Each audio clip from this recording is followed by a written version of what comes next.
Good evening. Are we ready? Marnie, would you please call the roll? Councilmember Steve Friedman. Here. Councilmember Deb Gillis. Here. Councilmember Anna Richards. Here. Vice Mayor Don Horton. Here. And Mayor Sharon Mahoney. Here. We have a quorum. Okay. Mr. Gregg from the Aqueduct, would you lead the Pledge of Allegiance for us, please? To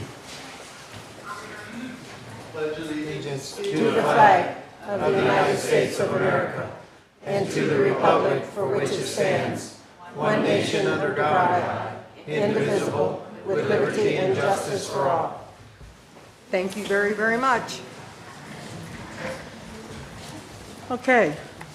Council, additions, deletions, emergencies. Steve, anything? Anna? I took my pen. Don? I'd like to pull B off of the consent agenda, please. And would you tell me what B is? Oh, excuse me. Yeah, it is on the consent agenda. Yeah. B as in boy. B as in boy, yes. You want to pull it and have a discussion, or? Yes, I'd like to pull it and have a discussion.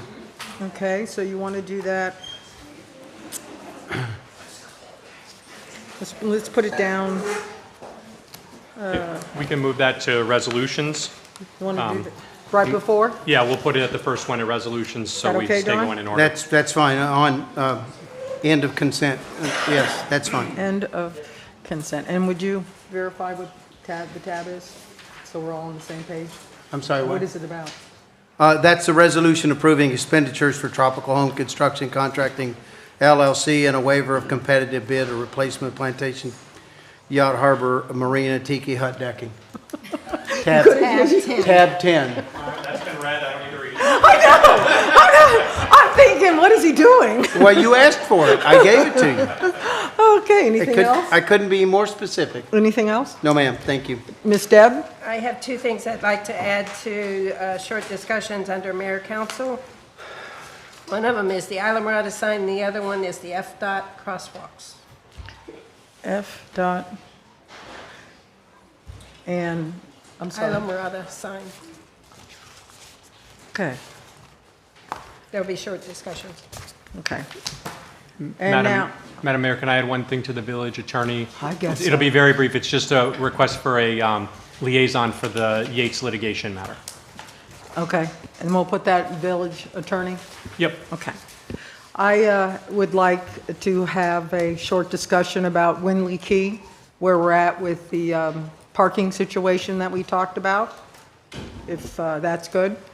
And also, I want to talk about the picnic tables that have vanished from across from, what is that, Amarake?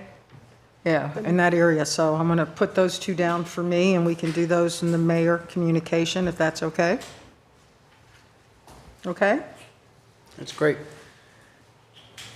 Okay, before we get started, I would like everyone to welcome Anna as part of our council now, so.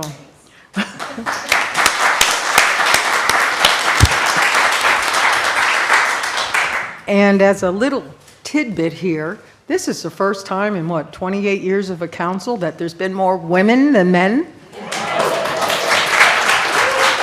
That's a fun fact. And a quick thank you to everybody who helped with the Heart Like Harley, with our fire chief. It was, we raised $20,000, which is really good.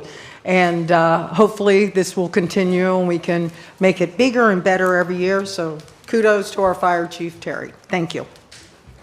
Okay. Okay. Ready to move on to reports, presentations, and announcements? Do it. Okay, I believe, Terry, you're the first up here.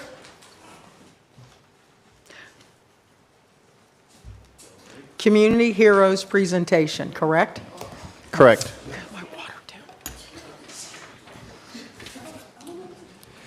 I printed that really big, so I didn't think I needed cheaters, but I still need them.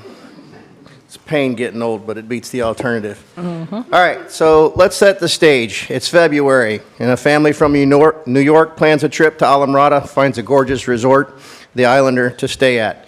Everyone's enjoying a day poolside. With tropical breezes and nice warming sunshine, sure beats back home where it's currently snowing. Grandparents are keeping an eye on the grandbabies and the little ones being a little bit fussy. Grandparents turn their attention for just a brief moment to take care of their younger grandchild. When they turn around, their 3-year-old is on the bottom of the pool. Obviously, chaos ensues as grandparents and bystanders rush to save the child from the pool. Natasha saw and heard all the commotion, ran to render aid, followed closely by Demetrius. Both taking charge of the situation, getting the child to the side of the pool, assessing the child's airway. Quickly realizing the child was not breathing, they rolled the child to its side, gave back blows, at which point the child began to vomit out water. They cleared the airway again. Brianna then soon arrived from the drift. Recognizing that the child was still not breathing adequately, they rolled the child once again, where more water came out, and the child began to cry. At some point during all this chaos, 911 was dispatched. Rescue 20 crews arrived in less than 4 minutes, and upon arrival, found the grandmother holding the youngest child, one of the staff holding a crying 3-year-old. EMS world, a crying baby is amazing. That's what we love. We love crying babies. Parents, maybe not so much. EMS world, it's godsend. Our crews continued supportive care en route to the hospital, where the child slowly gained better color and better mentation, turned him over to the ED staff without incident, and it couldn't have gone any better if we'd tried without the quick thinking and actions of the 3 individuals I'd like to recognize next with a Community Hero Award. First, and unfortunately she can't make it, we have Brianna Nolosco, the food and beverage manager. Accepting on her behalf, we have Mr. Arthur, who's right there behind me. I have Demetrius Andrews from engineering department, and Natasha De Jesus with recreational attendant, and also Demetrius' daughter. So please give them a round of applause.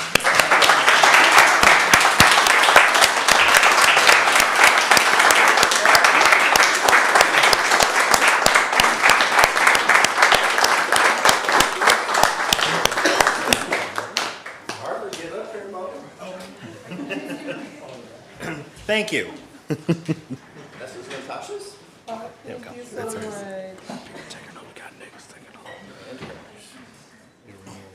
Thank you guys so much.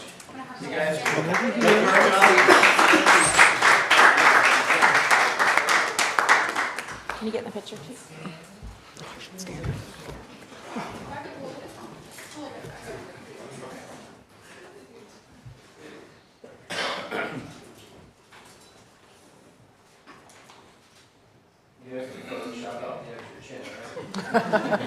You gotta brush your hair back too, Terry. It's in his eyes. Thank you. You guys want to say anything?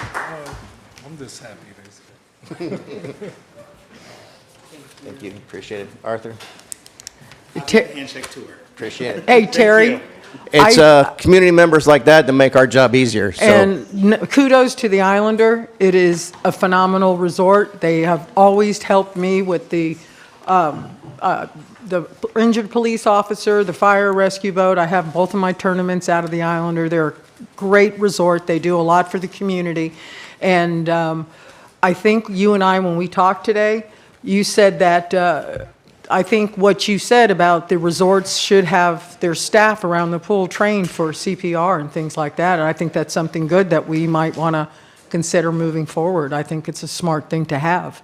absolutely. So- We offer training every month. There are 2 resorts in our community that train all of their staff every couple of years. Islander is one of them. So they utilize our services, and they also call outside services as well. So highly recommend it. fire.department@alamrada.fl.us. Get on the calendar and we'll teach a class. Sheila, could we get something out to the other resorts that have pools like this with a lot of little children swimming and stuff? I think it'd be smart, and I think it's just an extra layer we can add to Alamorada. And you guys, thank you so very much for being where you were, when you were. So thank you. Thank you.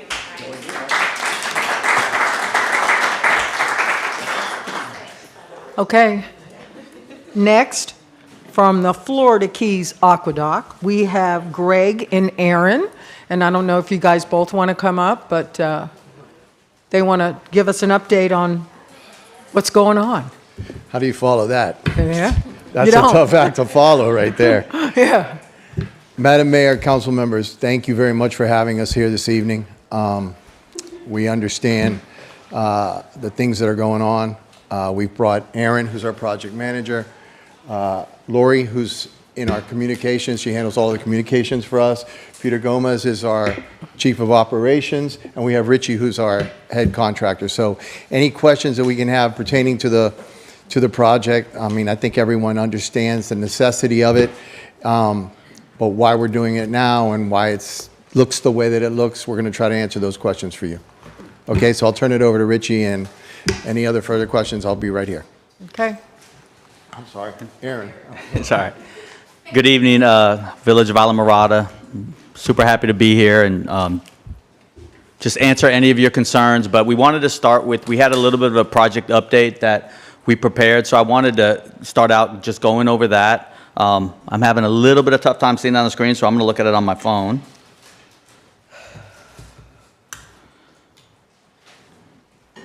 So basically what we're doing, this is a very important infrastructure project, as you know. This is the Plantation Key Transmission Main Replacement Project, which is replacing an existing 30-inch old water main that's beyond its expected lifespan with a new cathodically protected 36-inch steel water main. Is there another slide? Okay, next slide, please, sorry. Okay, and so basically, I'm just going to introduce the project team for you. The project owner is the Florida Keys Aqueduct Authority. The construction engineer on this project is Wade Trim, who also is the engineer for the Islamorada section and the Windley Key section. And along those lines, I'm the construction manager that put the pipe in the ground for the Islamorada section and the Windley Key section as well. And we have the same contracting team. So we have a really good rapport, and we have definitely have the most optimal way to do this down. So some of the things that we're seeing out there, just keep that in mind, that this plan has been in place for quite some time to make sure that we can get it in with the least amount of impact, and I know it doesn't feel that way with the traffic, in the shortest amount of time possible. Our public outreach officer, we do have that on the project, is Lori Menikow. Our contractor is Michael's Pipeline, and the utility work is Mr. Richard Gibbs, who's here with Gianetti. And we have partners in the community with FDOT, Monroe County Public Schools, as well as the Monroe County Sheriff's Office. And the Village of Islamorada has been a huge supporter of ours, and the Chamber of Commerce as well. So we've had a definitely good relationship this far. I just want to explain a little bit on why this project is so important, if you want to go to the next slide. So basically, this transmission main is the pipeline that carries all the drinking water from the two aquifers in Florida City all the way down to Key West. So the Florida Keys Aqueduct Authority pumps well over 20 million gallons a day, okay, through this pipeline. And this particular section of pipeline was designated as one of the worst conditions. So this pipeline, this segment of pipe has to be replaced. And, you know, there's 150 miles of this pipeline. We've been at this for about 3 or 4 years, and this segment has to be done so the other segments can be done. So I know a lot of people have asked the question, you know, why now? You know, why not at different points of the year? But this is a 30-year legacy project to replace all this pipe. So this is going to be continuing, you know, for many summers. But also the particular project that we're doing now, this 6-mile stretch, which is about 22,000 feet of pipe, we're doing that over a 2-year span. So we've looked at this project, and I'll show a map here in a second, trying to make sure the least amount of impacts. Now, there is going to be traffic. It's major infrastructure. But like for the schools, for instance, where Coral Shores High School is located, we probably the most difficult part is putting the open cut, the steel pipe in the ground. So we've planned that so that the bulk of that work happens during the summer months. But currently what you guys are seeing is we're starting the work on the south end at Snake Creek and progressing, you know, about a 3,000-foot work zone. Every couple weeks we'll scoot that up about 1,000 feet. And then we're doing the directional drill crossing, which is crossing Tavernier Creek. And the reason we're doing that at this particular time is that the Department of Transportation put several lane restrictions and blackout restrictions on the roadways where they will not allow a lane closure or traffic control. So we had to find a time period, which is about 2 to 3 months, where we could fit the directional drill, because that's a work where it's a pipeline crossing under the water. and it has to start from one point and then finish in order for that to be done. So that's where you're seeing that work zone of activity happening right now. I want to run through a little bit more of this. So as far as, go to the next slide, please, project overview. As I mentioned, we're replacing 6 miles of this existing 30-inch transmission main. The pipe is going to be installed basically from Snake Creek in the south all the way up to Julep Road and Tavernier Creek, so it's going to cross Tavernier Creek as well. Currently, just so that we can get the work done as quickly as we possibly can, we have 2 crews working simultaneously. One of the crews, which is the open cut, which is the steel pipe picture that you see there, that particular crew works 24 hours a day, okay? And that crew, they have this pretty much down to a science, but basically, during the day, they're installing those steel pipes, and they usually get in 3 or 4 of those a day. But then in order to do that at night, because this pipe is welded, it's steel, they have to coat the inside once the pipe has cooled down, and then they pre-trench ahead however so many feet that they can get the pipe in the next day. So it's a 24-hour-a-day operation, just so they can move that along as fast as possible. Now, the directional drill, we're crossing a major waterway, obviously, and when you cross a waterway, you know, we need to do that during the daylight times because there's visual requirements that the permit has so that there's not a frack out, they call it, under the sea, under the water, so that they're able to visually see that. But also, because this drilling rig is in a stationary position for 2 months, and they have to pop up on the other side and pull that pipe through under the ground, that is a fixed point A to point B type of work. So that has to remain in place for those 2 to 3 month period where we're getting a lot of questions of, well, why don't we do this at night? But you couldn't take it down, even if you flipped it to night today, you couldn't take it down each day because all of that drilling equipment and everything to do that work has to remain in place for that time span. So I just want to clarify that because that's something we've been asked quite a bit. The project is so that we have clean drinking water. I mean, it's pretty cut and dry.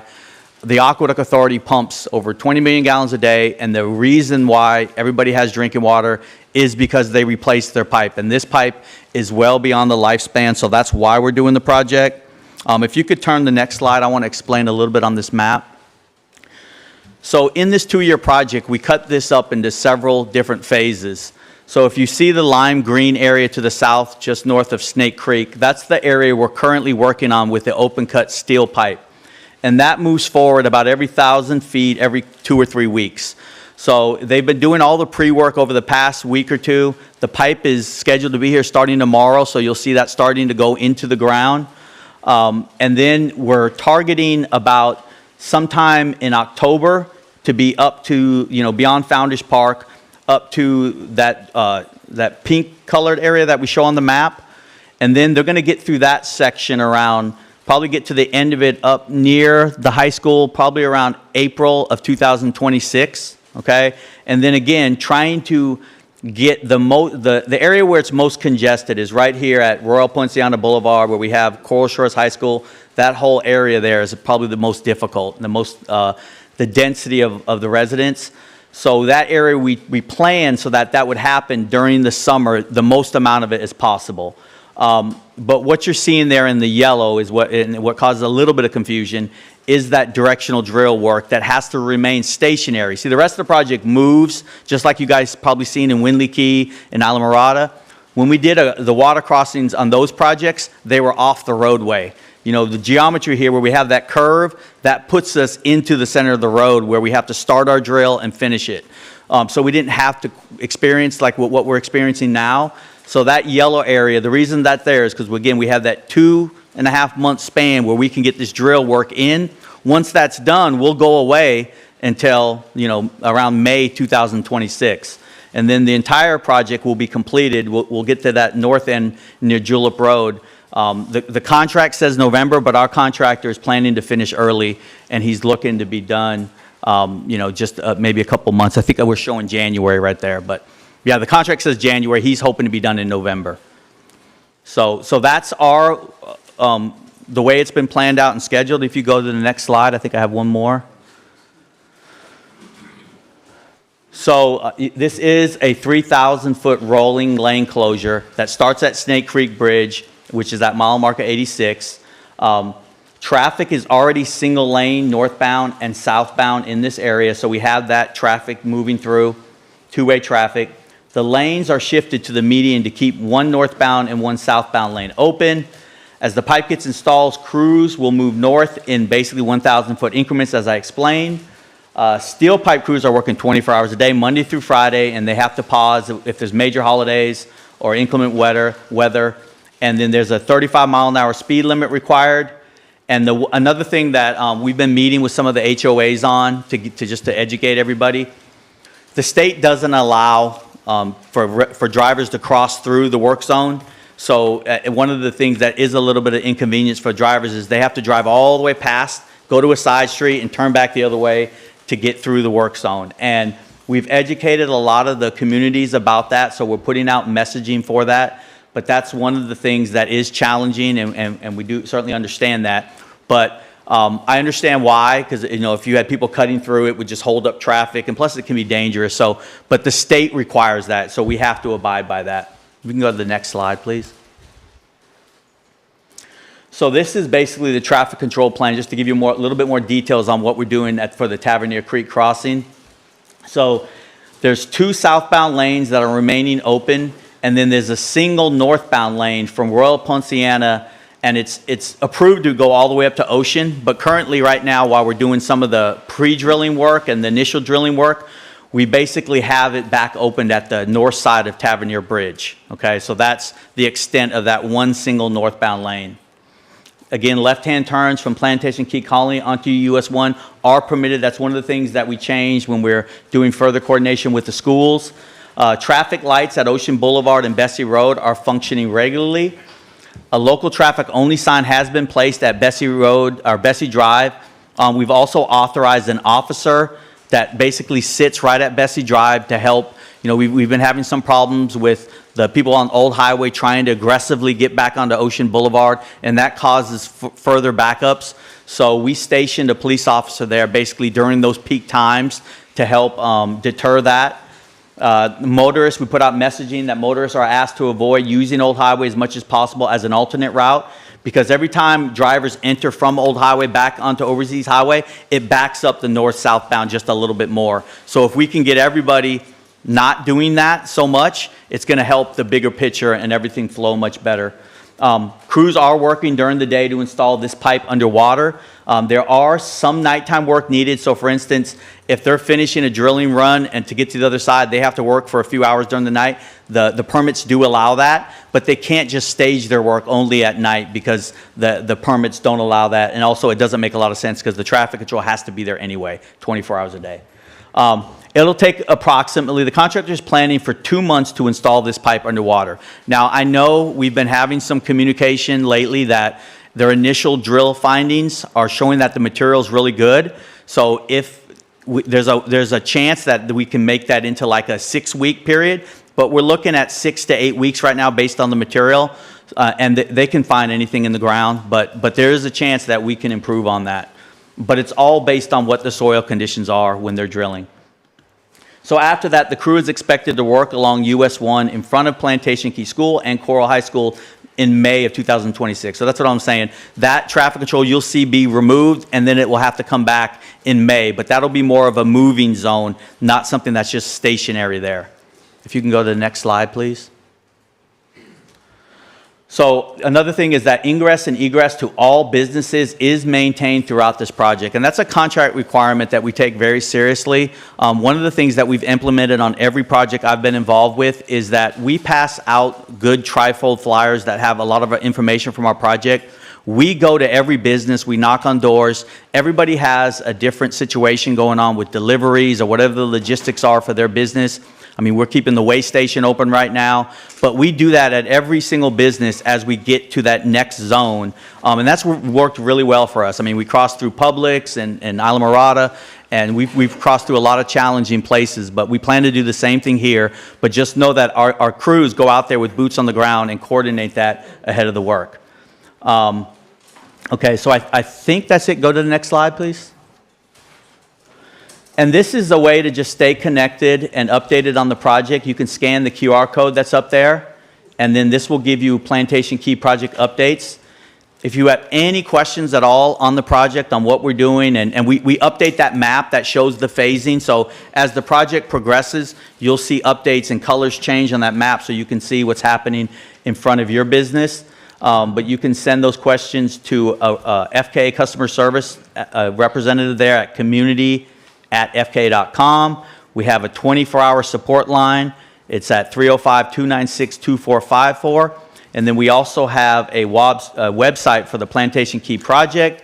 And FKA has dedicated social media pages for this project at Facebook and X, or dedicated information just for this project. And that's at FKAA Water.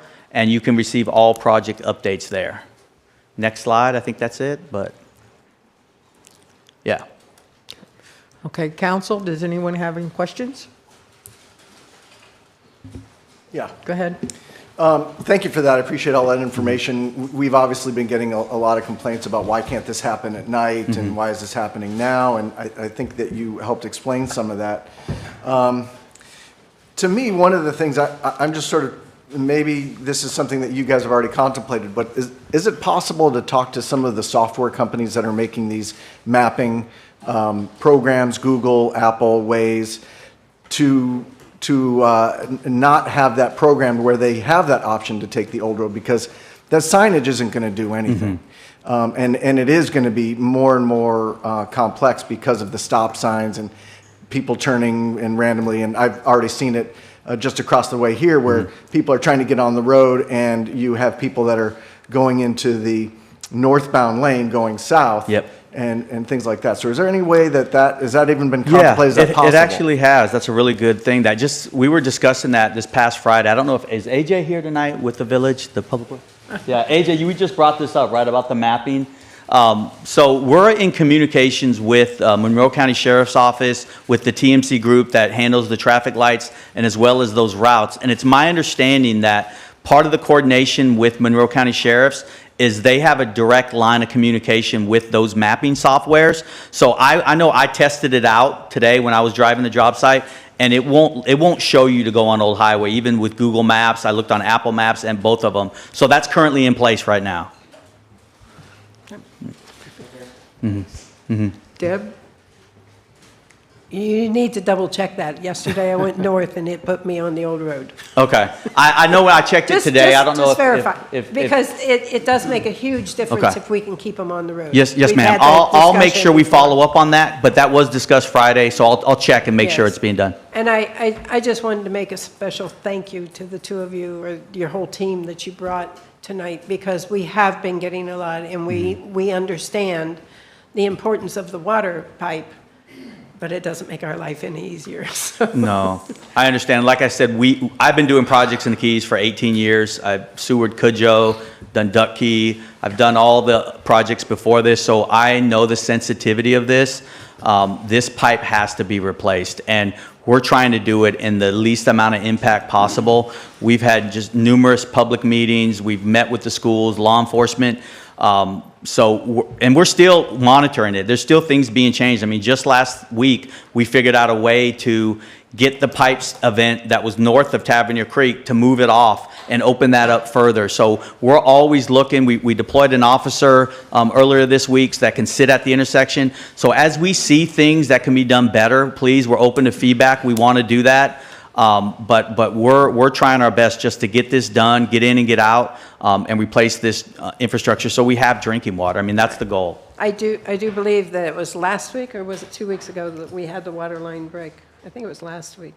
That, there's a proof that we need to continue to move forward with this, but we appreciate you at least taking into consideration as much as you can, Yes, ma'am. moving this traffic. Yes, ma'am. Thank you. Anybody else? Don? I just want to thank you for what you're doing and staying on top of what you're trying to do. And I know you did a wonderful job down there by Papa Joe's and when you were on the fields. And the work that you did through downtown Islamorada was stellar.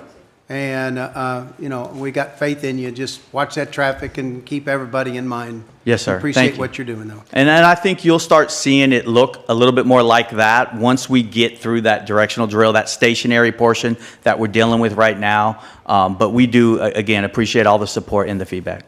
It's phenomenal what you're doing with that directional boring. I watched the whole process at Papa Joe's, and to be able to pop down, go 70 feet, pop back up within inches, basically, of Yes. where you're supposed to pop up was incredible. Yes, So it's amazing. Keep up Thank the you. good work. Appreciate Thank it. Well, I want to thank all you guys.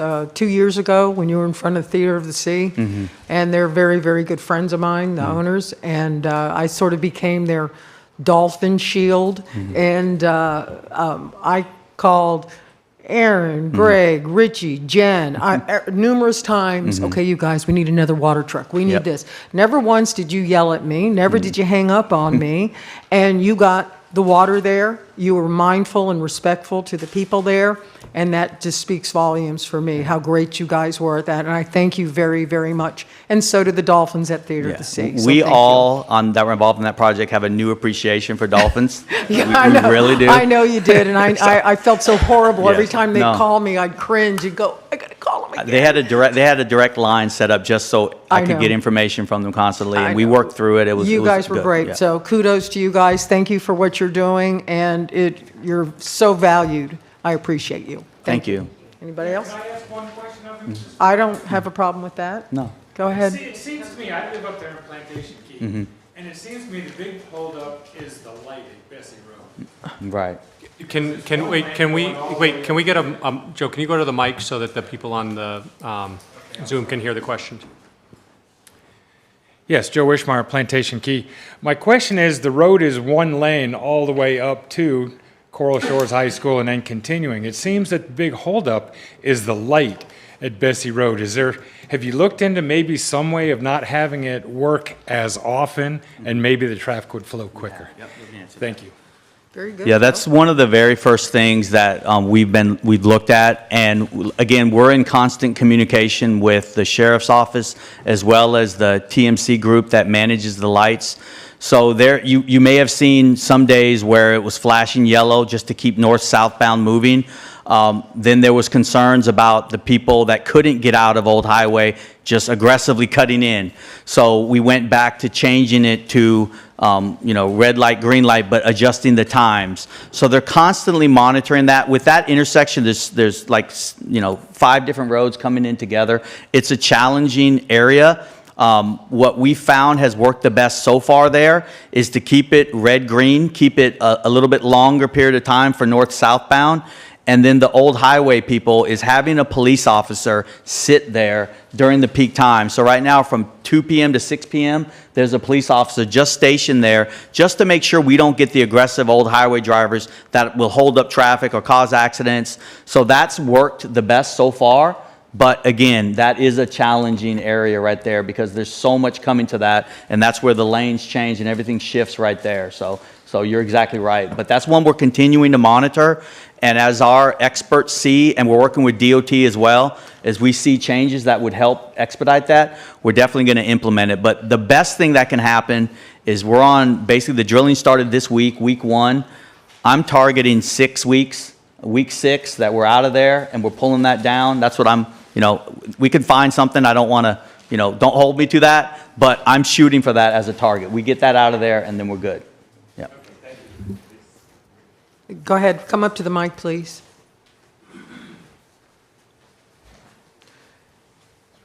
Hey folks, Larry Dalton, Upper Metacomb Bay. I apologize, I was late because I was caught in traffic. But I don't understand for the life of me why you guys can't drill at night. I understand the permits don't permit it, but go back and get an alteration in the permit. It doesn't make any sense to me. I just drove by, it's clearly light enough to work, and there's nobody there. So I think just one important point to consider is whether we drilled at night or you drilled in the day, the traffic situation wouldn't change. The traffic control, the temporary traffic control, the MOT has to be there because we have drilling rigs out in the roadway. You can't take those rigs or start your drill, you can't take it down and move it each day.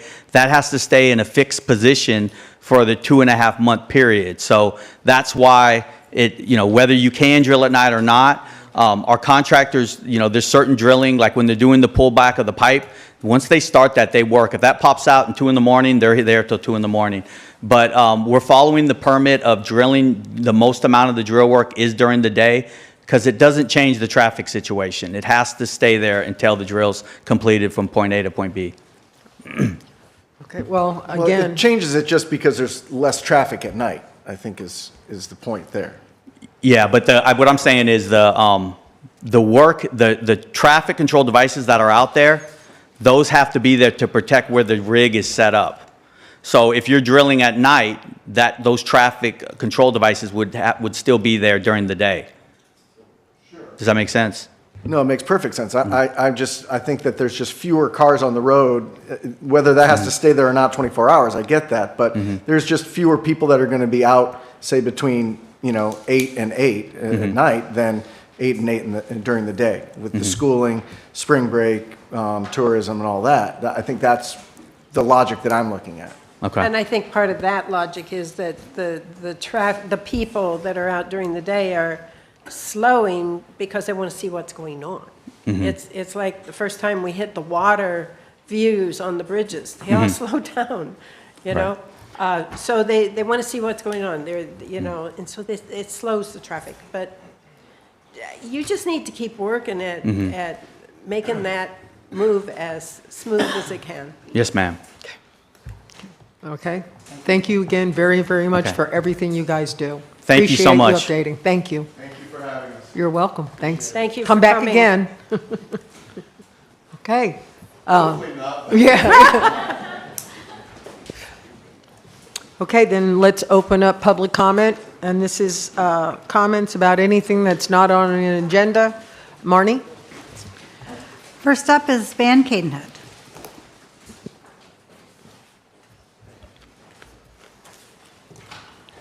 Good evening, Council. I'm Van Cadenhead. Water is what we've been talking about, and water is essential to the Keys.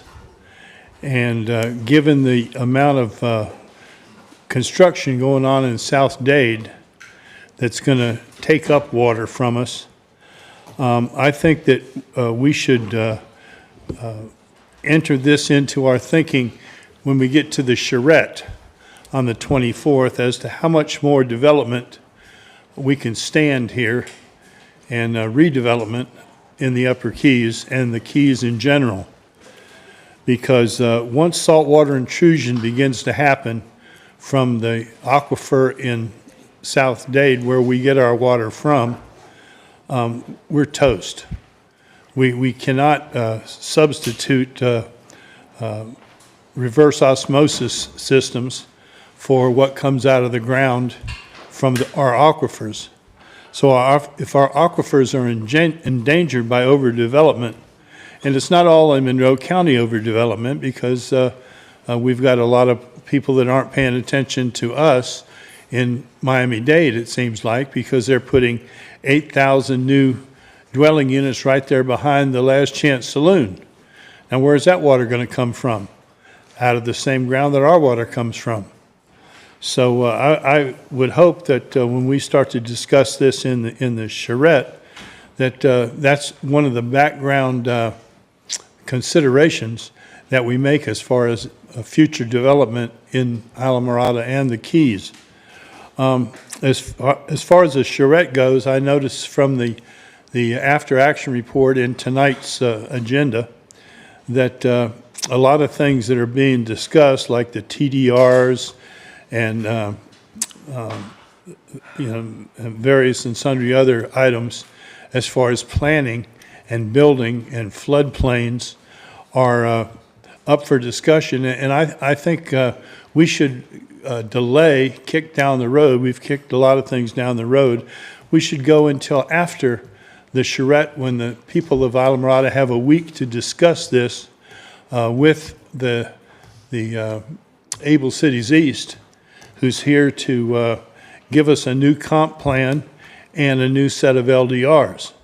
So I don't think we should rush into putting anything in concrete or ordinances or resolutions until such time as Able Cities East has been able to receive and digest and act on all the information which is upcoming in the charrette. So I just hope that we can have a good planning session for the redevelopment Thank you of very much. Islamorada. Thank you. Okay. Marnie? Up next is Joe Wishmeyer.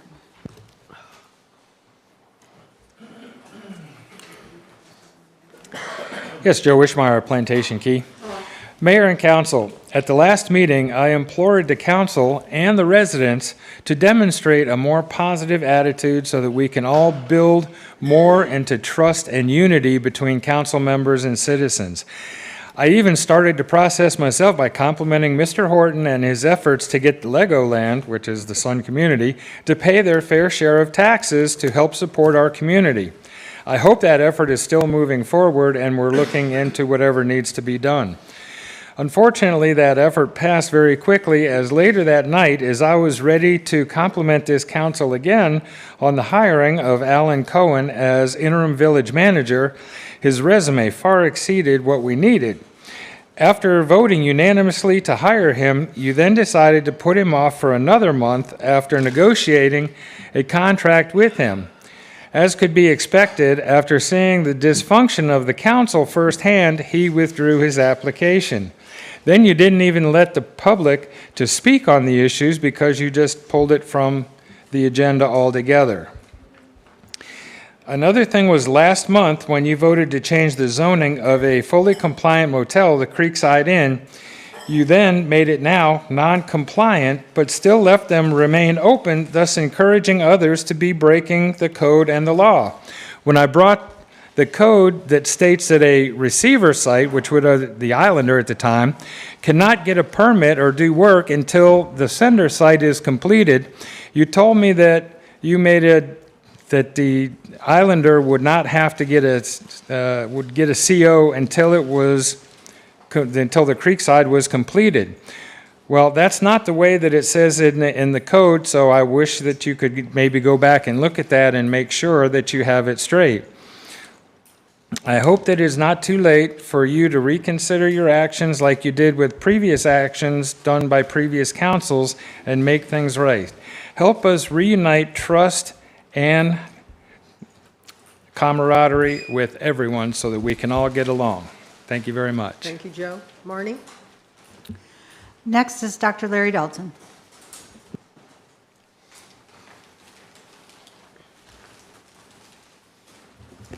Hey folks, Larry Dalton, Upper Matacumbe Bay. I'm really speaking on tab 5, but it falls under the Mayor Council Communications, and usually there's not public comment associated with that. And it's talking about charitable donations by the village. In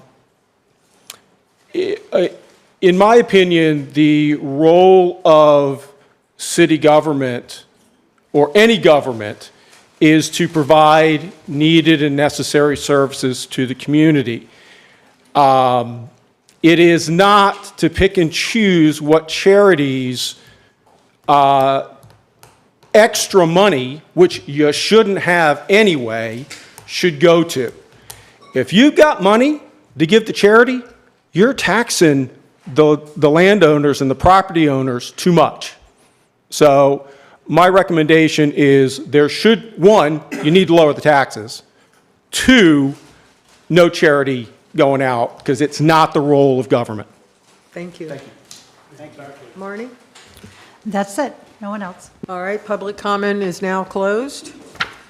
Okay, moving along, citizen advisory committees. We are going to start with Mr. Dully and the land acquisition, please. Good evening, Madam Mayor, councilmen, village staff, and residents. We were here a couple months ago, and we're back here to follow up on our report. I'll read this to you. The Land Acquisition Advisory Committee continues to its mission of identifying, acquiring, and preserving land that aligns with the village's conservation planning priorities. This report highlights the progress made in our recent efforts, key updates, and next steps for ongoing and future incentives. The Glenn Family Preserve, signage and dedication. The committee and village staff have placed a sign at the Glen property to formally identify the parcel as the Glen Family Preserve. A dedication ceremony is currently in the planning stages with the date to be announced. We'd like to ask council if they're available, if you'd be willing to attend to that, maybe some of you, all of you, and do a little grand opening ceremony there, if that would please the council. Number 3, the Florida Forever Priority List. The Land Acquisition Committee and village staff have been actively reviewing, and updating the Florida Forever Priority List to ensure alignment with the conservation goals. The highest priority parcels for acquisition have already been identified. Letters were mailed the week of February 17th to all 35 Islamorada property owners on the Florida Forever list with vacant land, informing them of the state's interest in potential acquisition. The boundary amendment for Florida Forever priority list. And additional letters were mailed to 33 property owners inquiring about their interest in being added to the Florida Forever priority list under a boundary amendment. To date, 2 responses have been received, and the village staff has prepared and submitted a boundary amendment application to the state. Number 4, the Monroe County Land Authority presentation, their less than fee program. We've invited Monroe County to present here at the Village Council regarding their less than fee program to you folks. They've accepted, and they're going to be here on April 8th at the council meeting here. Next steps, if the council approves participation in the program, letters to the property owners will go out. Letters will be sent to the owners of the parcels categorized as adjacent property vacant lots to inform them about the program and gauge interest. An interlocal agreement amendment will be made with the MCLA, which will need to be determined to amend to specify how funds will be transferred once a property owner agrees to sell development rights and legal documents are prepared. Funding and fees, the committee will work to identify fees that can be used for the purchase of the development rights, and then the acquisition and legal process. Negotiations will begin to acquire development rights. Legal documents will be prepared and finalized for closing, and easements will be recorded to ensure long-term conservation protection. Number 5, conclusions and recommendations. The Land Acquisition Committee remains committed to its mission in preserving and protecting land for the benefit of the Islamorada's residents and natural environment. The committee seeks the Village Council support and direction regarding the following items. Approval of the Florida Forever Priority Boundary Amendment to include the newly identified parcels. Acknowledgement of the Glen Family Preserve dedication efforts. Consideration of the less than fee program and subsequent actions following the April 8th presentation by the county. Land Acquisition Committee appreciates the council's continued support and guidance to ensure strategic land acquisition and preservation for the future of Islamorada. Do you all have any questions? Does anybody have anything for Mr. Dully? No? Thank you very much. Thank you. Appreciate. Okay, I will say thank you for your committee's work. It's a nice detailed report. Thanks. Carolyn?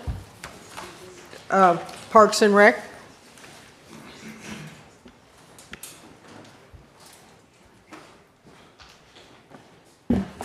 Well, good evening, council, and welcome, Anna. Not met before. The Parks and Rec Committee had a very extensive meeting, so we have a full report to give.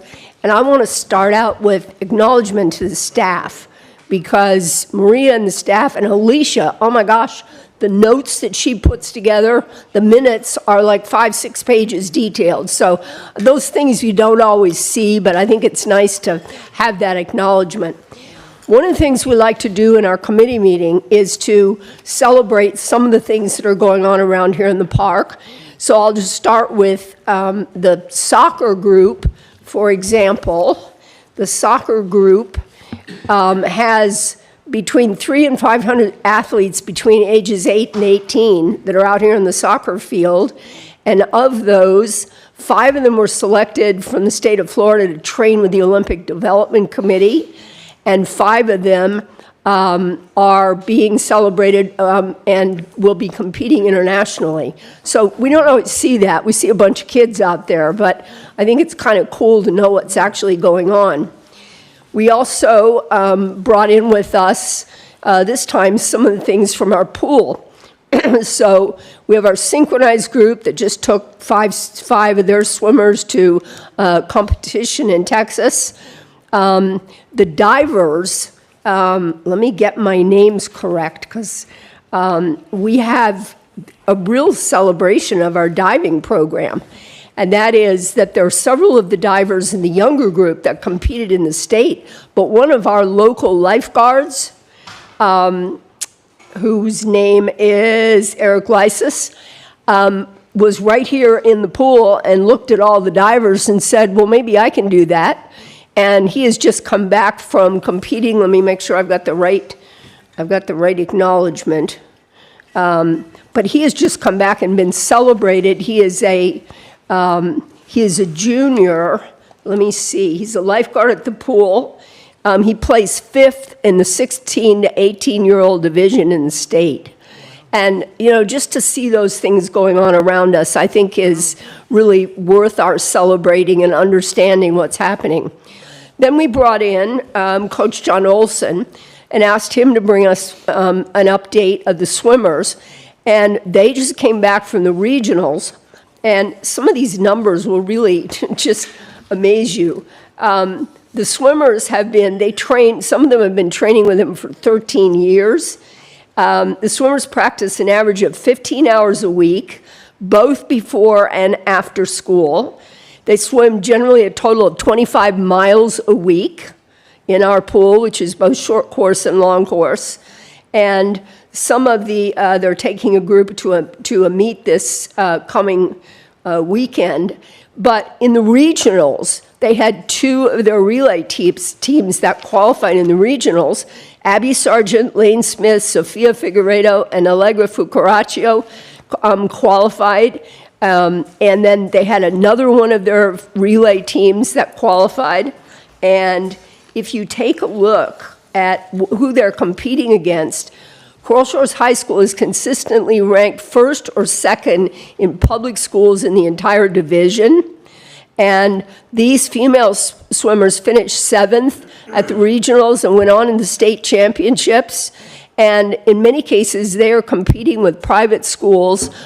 And I believe there are only 3 public schools that actually compete, and Coral Shores always ranks at the top of that. So we really have just an outstanding kind of recognitions that we can give for our pool programs. Then if we take the pool also, there are 3 different things that have come out of our pool. One of them is that lighthouse that's in the middle of our center of our seal. The Islamorada, the Alligator Lighthouse, is actually owned by Friends of the Pool. And Friends of the Pool started right here in our swimming pool with our master's group that decided they wanted to support the swimming programs, became a 501c3, and actually made the application. And they actually own the lighthouse. And all that started right here in our pool, which I think is cool. Rob came and gave an update, and what they're looking for right now is some permitting, because and obviously there's major fundraising to overdo the whole thing, but they're looking for some permitting because in order to do the next step of restorations, they got to go through all the various government things. So if there's anybody who's got connections or ways that they can support that to happen, that's one of the requests that the Lighthouse Group has. Then Beth Kamenstein came with a really great suggestion. One of the things that's going to be happening is in our capital projects, the pool will be redone. And it's hopefully going to be right after the beginning of the year, and all that's, Maria and that group have got to get all the applications and all that, but the pool is 20-some years old. So it does have to be redone. It's going to be a major inconvenience, but it needs to be done. And one of the suggestions is to have a wall of fame. Because if any of you have been around here, we've had Olympic divers, we've had Olympic swimmers, we've had all kinds of really notable people that have not only swum and trained here, but also an opportunity to celebrate some of the the meat things and the, people's events and so on. So there are a couple of conversations about either doing maybe a fixed wall or the possibility of doing something digital where the input can be changed and have something interactive. All of that is down the road, but the idea is there, and if anyone has ideas or things they'd like to contribute, Beth is taking charge of that, but many of us are happy to be a part of that. So we have a pretty active place around here. Let me see if I can do this in order. We also get to announce or celebrate that the breakwater project is now basically almost completed.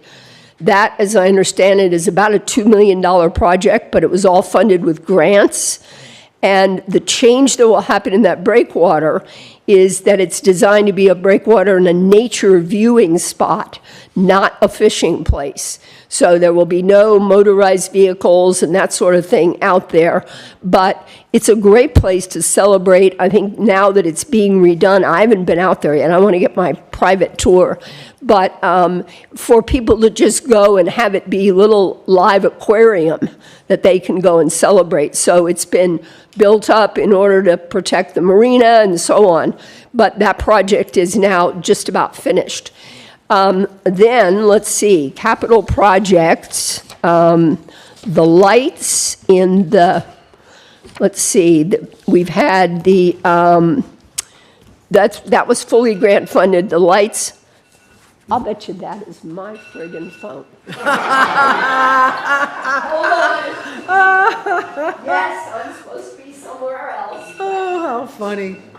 Sorry about that. So well put. I turned it off, but not the alarm. Okay, hold on. Hold on. Stop, it's off. Okay. Sorry about that. Sorry about that. Anyway, the capital projects around here are, the solar lights are in, which makes it much nicer while we're all here. Let me see, what did I forget since I just mixed these up? Okay, that brings us the coming events. We've got Beats on the Bay coming up next month on the 13th. That'll be the last major event for the season. Swim Across America, April 14th. John Olson is hosting another major swim meet, April 26th and 27th. So those activities will be going on around here. And I hope I didn't miss something else in there, because then we get to the major things. So the major issues of conversation are that Miller Legg the contractor group was hired to do a review of Founders Park. Now, one of the things that the committee said, and my notes show that we talked about this at least 6 months ago, was that if their assignment was to look at Founders Park, it does not include the fact that there were other parks in the village. And when you look at things like when they want to figure out where to put things, then we have the equipment here that's got to go somewhere, and it's sitting here. So what do we do with, all of the development equipment, and what do we do from Public Works? And there's also a letter from Florida Bay Forever, which is the Green Turtle Hammock, which is also a village managed, controlled property. I may not have the right words, but that also is a conservation area.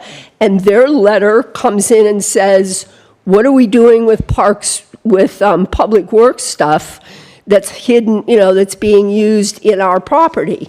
So what this brings up as a question is that when they look at how do you use Founders Park, we believe that their request for project development did not include the rest of the properties, number one. And number two, what do we do with the Public Works things and things like that that are parked here on the property? So when people come in, if they want to have, what they see is Founder's Park, but they also see a sort of a parking area for that. Which then brings up, issue number 2, which is, in all of the years that I have been here, I had no clear understanding of the distinction between the marina and Founder's Park. And when you drive in here, it all looks like it's the same. And our understanding is the marina obviously has got its own independent, it's a business venture. They report to, I don't know, the finance manager or the village manager or whatever. So they're not connected to the park, but they're physically here. So if we're looking at how do we make the park look and become fully used, we think that, first of all, there should be some kind of demarcation with all the trailers that are parked there. And is this trailer storage? Is this boat storage? Some kind of clarity on what is the role of the whole area. I mean, what are we doing? And so if we're doing an overview of Founder's Park, an outsider doesn't know that those things are all collapsed. And so one of the significant questions is, what is the responsibility, or who is the next step for doing some sort of clarity on that distinction? And what I will bring up is that one of the issues that obviously came up was Captain Richard Black came and made a presentation about what do we do for the guides. And this is, I would say, this, if we look at our, we look at our seal up here, and we talk about ourselves as being the, sport fishing capital of the world, we would invite some bigger picture conversation about how do we as a village make possible and facilitate the way that guides can actually, there's no way to put your boats in. There's maybe this one, and, one company, one of the places, the Lorelei's being sold, and, this one costs so much, and this one is free, but you can't park, and all kinds of other distinctions that Captain Steve and many of the people involved in the guide and fishing community are dealing with an unclarity about how do they function. And I say, we say from the committee, how do we as a village look at how this all fits together? So I don't know if that's, those are kind of the questions for that, the request from the committee to come back to the council and say, where do we go? And, is there a next step? Is there someone that gets assigned to look at this? Because it does go back several months. It probably goes back years, but this is where we are right now. And so you've got a group that's been contracted to talk about the park, and they're going to come and do a presentation, but we got these loose ends here that have not actually been addressed. So does that make sense? Are there questions on that, or? Actually, I'm sort of working on that, so I was hoping you didn't bring it up till I had my ducks in a row. Oh. But surprise. Sorry, I didn't get the memo. I know you didn't. But I understand, and I'm sort of working on it with some of the guides here and everything. And we'll have some information soon. But I agree with you.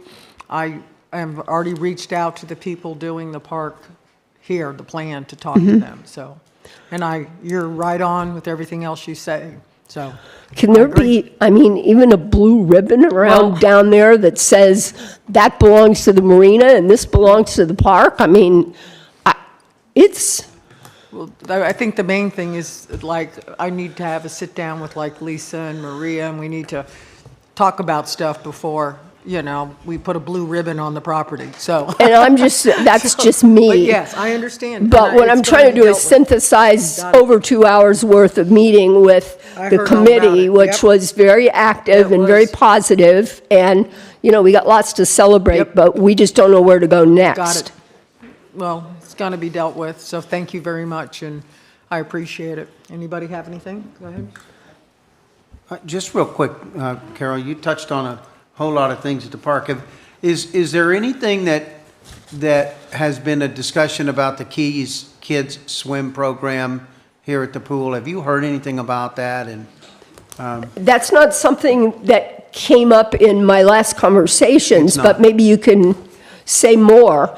Because one of the things that we try to do is each meeting have one of the user groups featured. And, there's several others, and so fill me in on that one, Don. There's a swim program that they've put on a couple of years in a row in at the Key Largo Park at the pool. And it was teaching kids at a certain age and under to swim. And we haven't taken advantage of that here at Founders Park. So I think what they were doing is busing some of the kids from Plantation Key Elementary School up to Key Largo. And I just was wondering if they've approached the Park and Recs Committee or Maria and her folks about that. Their success rate has been awesome. And when we were surrounded by water, so I was hoping that sometimes somebody would come and give a presentation to you guys or or have a discussion with Maria to see if we could utilize our pool for part of that program.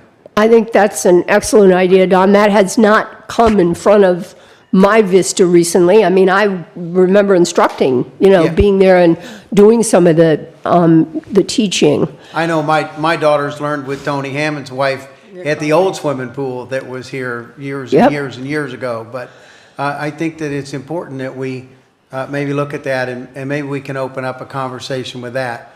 Also, talking about, I had the same conversation with several backcountry guides, and Richard was one of those. And I think we should take advantage of, find a home for our backcountry guides and our fleet here at Founders Park. I think that's important, so I'm glad you brought that up. So. Well, and if it's to be here, that's fine, but I think we've been piecemeal. Yep. And there's no guidelines, and it's right now, they can't fish between 8 and 6. I That know. doesn't work. Yeah. And are these village residents? How much did they pay? Right. All of that needs to be considered. Yeah, there needs to be a whole program set up aside for them. And I mean, I'd love to see that be our marine fishing fleet sitting out there, and instead of people renting those spots, I'd love to see, our guides occupying our municipal marina, but that's a discussion. for another time. That's Yes, ma'am, it is. little bigger, It little is, but bigger. Thank you for your presentation. It's Okay.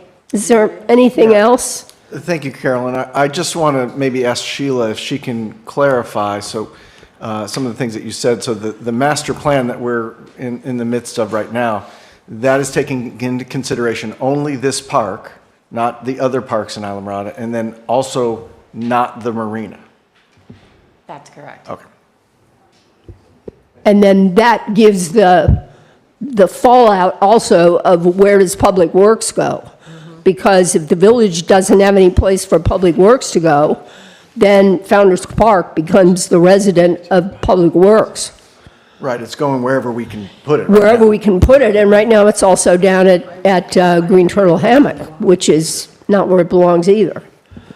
So, okay. Anything else? Thank you very much. Thank you. That was- Great committee, and we were very active, so thank Yeah, you. are. Very good, very good. Okay, Marnie, I believe this is your show now to introduce the committee members' appointments. Yes, ma'am, thank you. So we started the process of looking for an applicant to replace Councilmember Gillis when she came onto council and left LPA. So we have also received some other applications for other committees, and we figure why not put them all on while we are talking about this. So we have 5 applicants right now who have applied for the LPA position. Alina Davis, Elizabeth Jolin, Corey McGraw-Abel, Matthew Turk, and Greg Doley. And just as a note, Mr. Doley's application came in after the packet was published, so I provided it up at the table for you. So it would be appropriate for you to make appointments to the committees. We also have openings on the HPC, and we have one applicant there. It's with Sue Miller.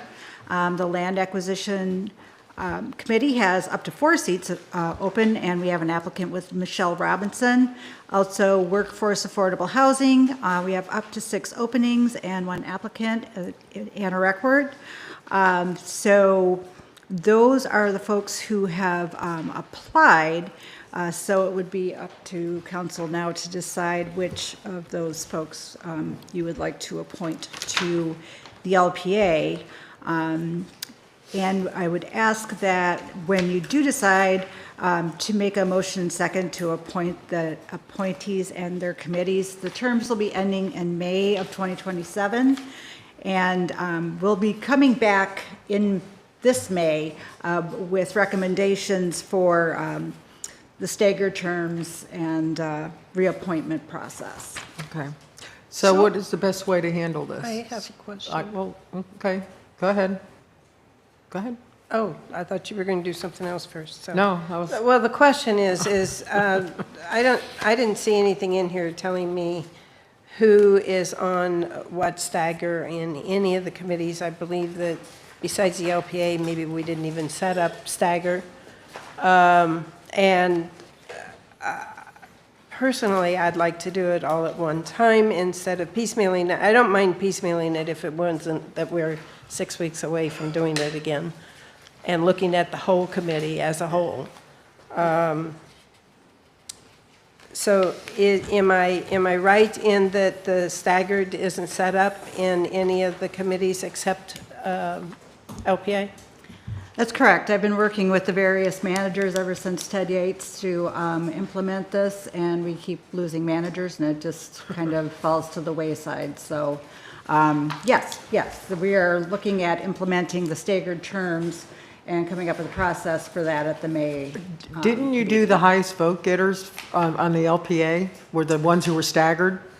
That's correct, yes. Okay, So that's so how we we did do it, determined who yeah. would be the On the LPA, staggered. we did it, Yeah. yes. For Yeah. LPA, and it would be appropriate to maybe look at the reappointment process so that we can, some folks would be, if they're being reappointed, might be reappointed for a year, and then there's other folks for 2 years to be able to implement that staggering. So a suggestion, like Deb said, would be, how do you want to do this? Do you want us to vote like we did before and send it to you? Or, to move forward, it's like she was saying, there should be some type of format or something. Well, if I could Go ahead. interject, there's nothing to tell me I know. who is going to be coming up in May. Who's terming out? Yeah. Who's terming out, Yeah. or who That's we what I can. was saying. They don't actually term out. We can reappoint them or re-elect them, whatever the proper term is. And on the other committees, that also, if we were 6 months out, it might be a different story in my head, but we're 6 weeks out because we do it in May, and we have April, May. So we're not very far out from that. So I just think we probably ought to have all the process at one time, instead of spending a lot of time doing tonight and then turn around and do it another. I think the first 6 thing to weeks. do would be set up the guidelines. stagger. Yeah, well, to set up how they're going to be staggered and how Right. it's done. And then vote at one time so we don't come back and forth, I think is what she's saying. May I just ask a simple question for clarification? Go ahead. Is there something that we missed on the Parks and Rec Committee that we're supposed to have applied for? Or is there a timeline or anything? No. So no, you didn't actually miss it because it wasn't put out. So when we get to the voting, if I'm wrong, say so. When we get to the voting in May, we need applications from everybody to know who wants to be back on the committee, who's new that wants on the committees, a little bit of all of that. And then we have to figure out the staggered seats is that we wouldn't vote on, when we get into the staggered rule, we would only vote on half of the committee at a time. The first time you have to vote on everybody, but once you get into the mode, then you only vote on half the committee. So you have that continual education going on the committee. Okay. You don't lose that continuity. Thank you. That's the Well, word I just was to looking request, for. since this is the first that I've heard about this, so if somebody can make sure that the existing committee knows, and then tell us what you want people to do if they want to reapply or whatever. I'll be Right. reaching out within the next week to do Okay, that. great. And it's fine with me, however you all want to do it. It was just to get an LPA member in. If you want to wait till May, I don't know how that affects Jennifer. I mean, go ahead. Not that it matters.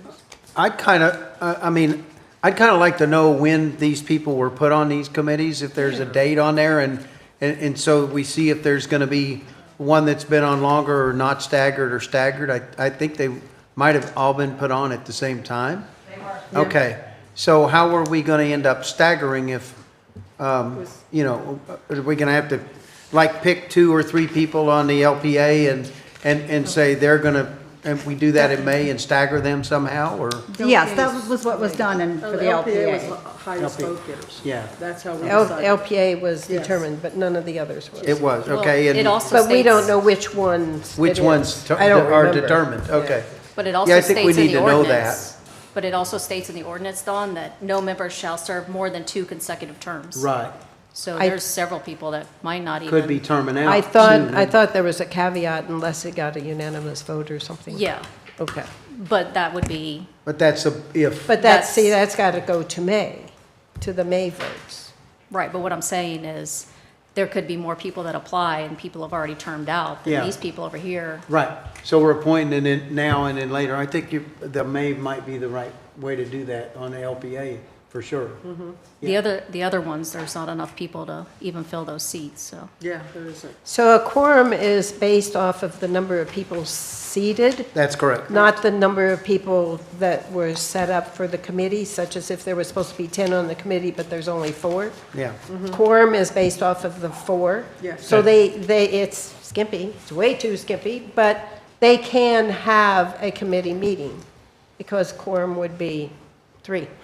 So Marty, what's the that best case. situation for you to get this done, to reach out to people and stuff? Do you want to table this until next month? Would that give you time? I mean, Sure, I can start wanna do that? reaching out Maybe. to, Huh? maybe.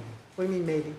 The May meeting. Oh, I said maybe. What maybe what? May Maybe what? meeting. Yeah, because we ought to do it in the May meeting anyway, but I think we're required to do that. I'll reach out to all of you Okay. within the next week, and I That's will perfect. reach out to all of the existing committee members Yep. to see, find their interest want- in- if they're even in if interested. they'd like to be reappointed. And then in May, we'll, before the May meeting, by May, we will have you all vote on the remaining committees. Got it. Because LPA is staggered, but none of the others have been implemented So yet. like But some of May- these, like, excuse me, some of the, like the workforce and then one that have 4 seats open, maybe we can put it back out now. So if you're interested, apply again, or this is the time to apply. Yeah, we've been running Have you? that Okay. weekly in our newsletter since, maybe December.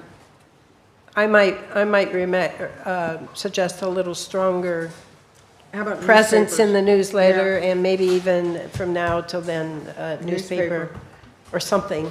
I don't know how many people read We the have a website. we have, not a website, a Facebook site. We just need to make a bigger push than a couple lines in the newsletter.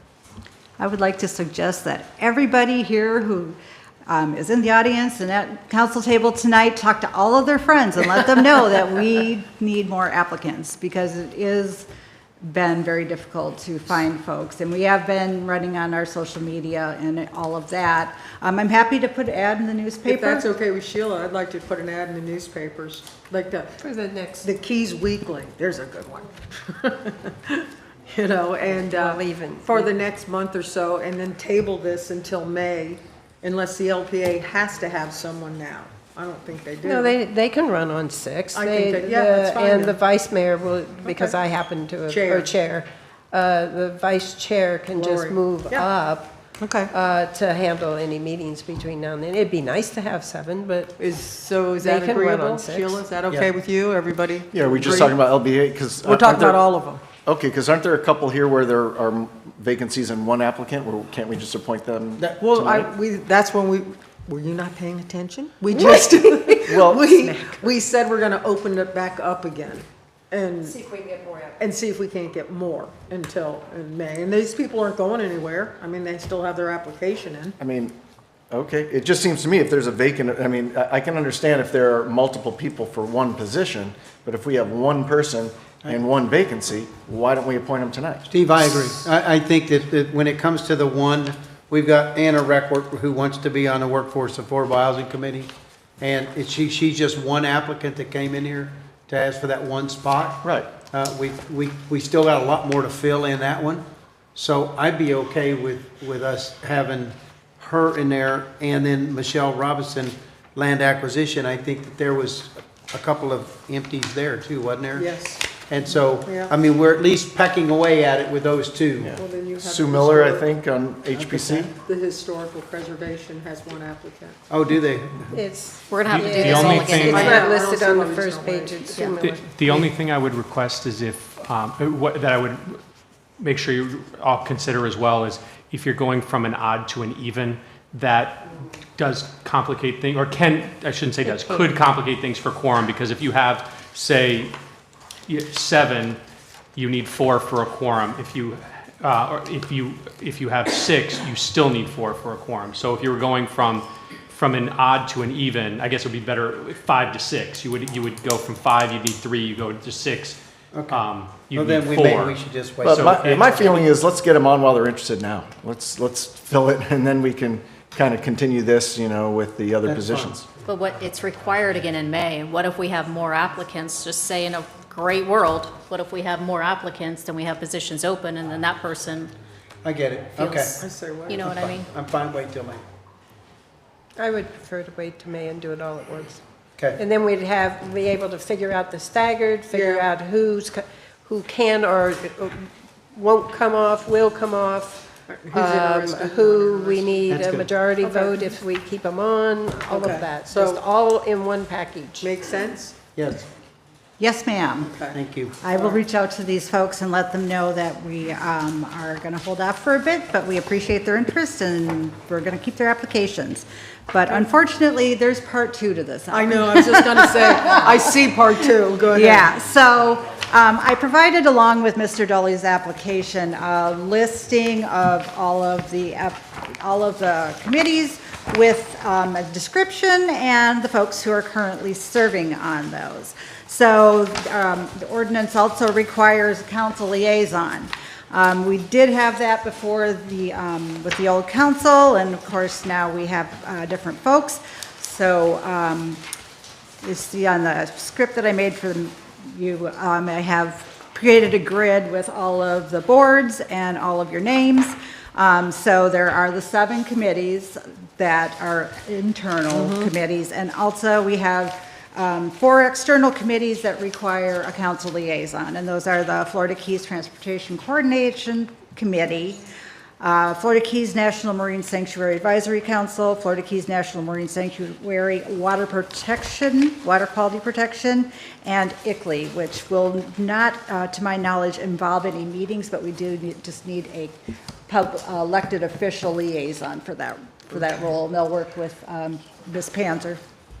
Okay, well, I thought we did that second half of the second half. we did because I remember Steve got 2. Steve Got took 2. the- And I got 1. And you got 1, and you got I 1. got 2, so yeah. Well, I thought can only you took share one. them with me? No, I'm gonna, I talked to Richard Clark today. I'd like to be on the Transportation Committee.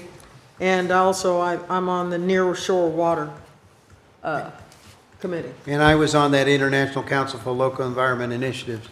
Okay, Where's that at? I thought you were. that's ICLEI.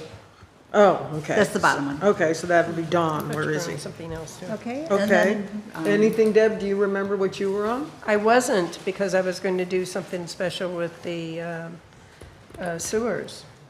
Steve had to. They're not going to do that. We had that discussion today, I so- said that. I know, so do you want to pick something now? We're just doing the special committees. We're not doing the citizens advisory committees, right? We're doing everything. We're doing part 2. Whatever. Steve, are you still taking the 2? What do you want, Steve? Water committees? Someone wants to remind me, I think it was the Sanctuary Advisory Council, I think right? you took One 2. was sanctuary. I Right. think you took the One was- marine and the sanctuary. Yeah, You that's took Are fine. you okay with water. that? What was it?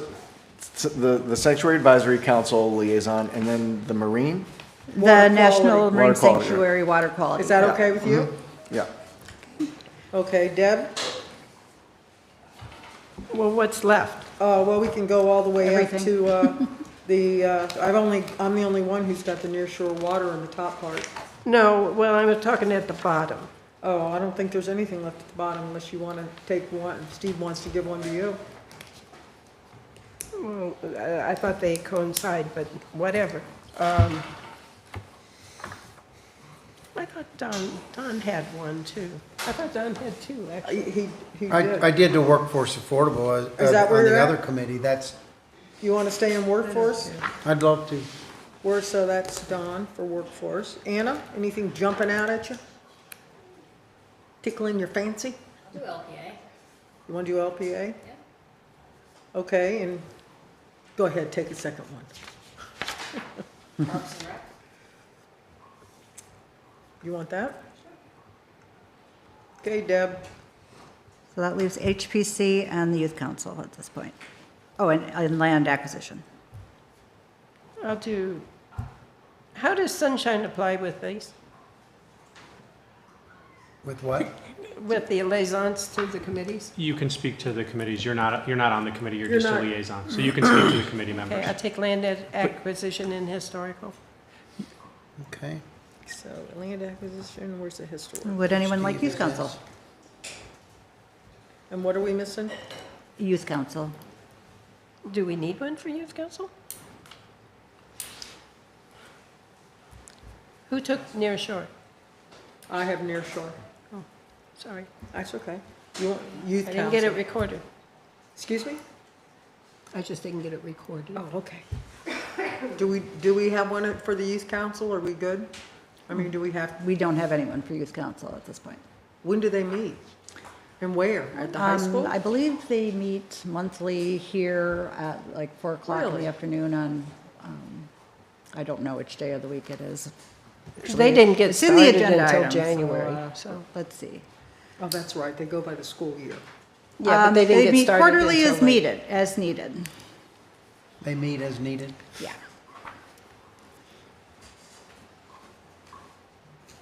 Wait, This is Steve. I've got 2. Everybody got 2? I got 2. You got 2? And you got 2. You had that one that doesn't have any meetings, is that right? Yeah, that's this here. That's that one up there? That Oh, one doesn't have meetings. I want that one. there's what my problem is. My pages are in the wrong. Yeah, but I'm always on standby when Oh, they there you go. at the drop Wait, of a it hat. says See, that's the hard part. Mayor can appoint. So Don, you coming. got youth council. Pulling rank again. Okay, I think we're good. Thank you very much. Thank you. Okay. Now, okay, so we've postponed the first part, correct? And we completed the second part. And will you send us in each a copy of the final? Yes, absolutely. Okay. Thank you. Do you need an official vote of some sort? It's an appointment by the mayor, so So be as it. long as Mayor Mahoney blesses it, it's. We're good.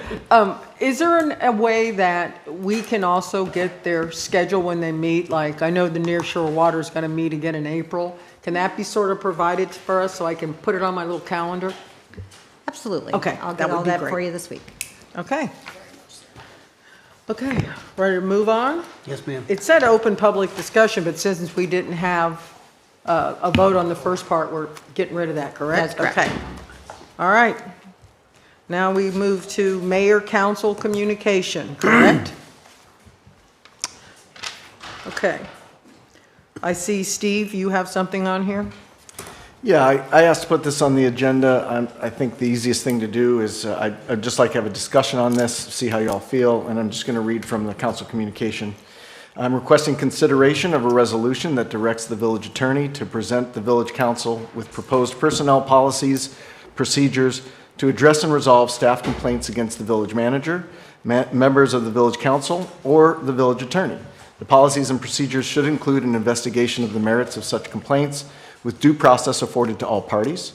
A written report of the investigation, including findings and recommendations, would be provided to council members before being asked to consider or take action on such complaints.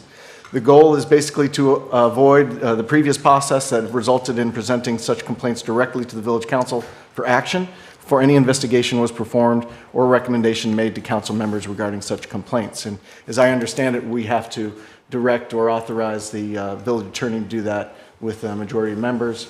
It's a policy that seems to be a gap, and I think we just need to maybe discuss it, see if you all agree, and ask the attorney to proceed with that. Before, Jamie Terry, aren't you working on something for a handbook or something for the council that will have all this in there? Is that correct? We're working on policies and procedures. Or would you go up to the mic and introduce yourself? Jamie Terry, HR Director. We are working on a complete revision to our policies and procedures for the employee handbooks, which it will include exceptions to the employee complaint procedure, which would address any complaints against the village manager.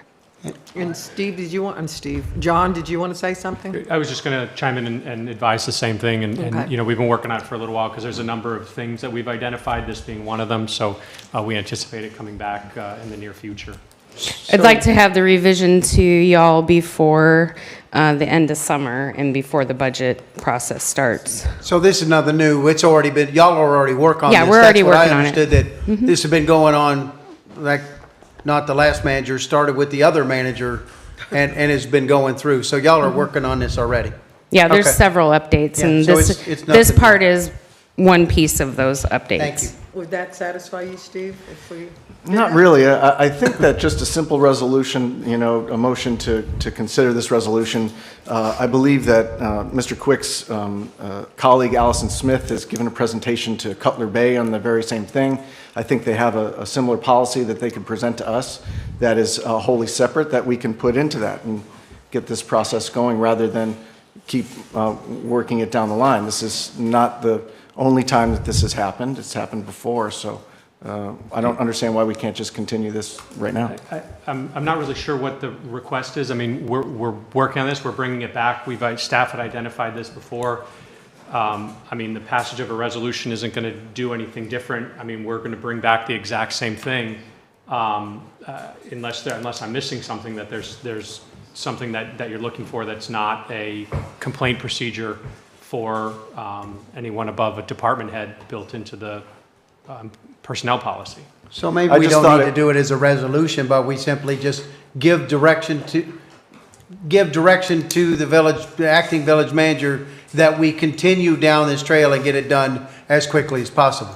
To the village attorney. To the village manager or the village, yes, either one. Because he needs the authorization in order to do that.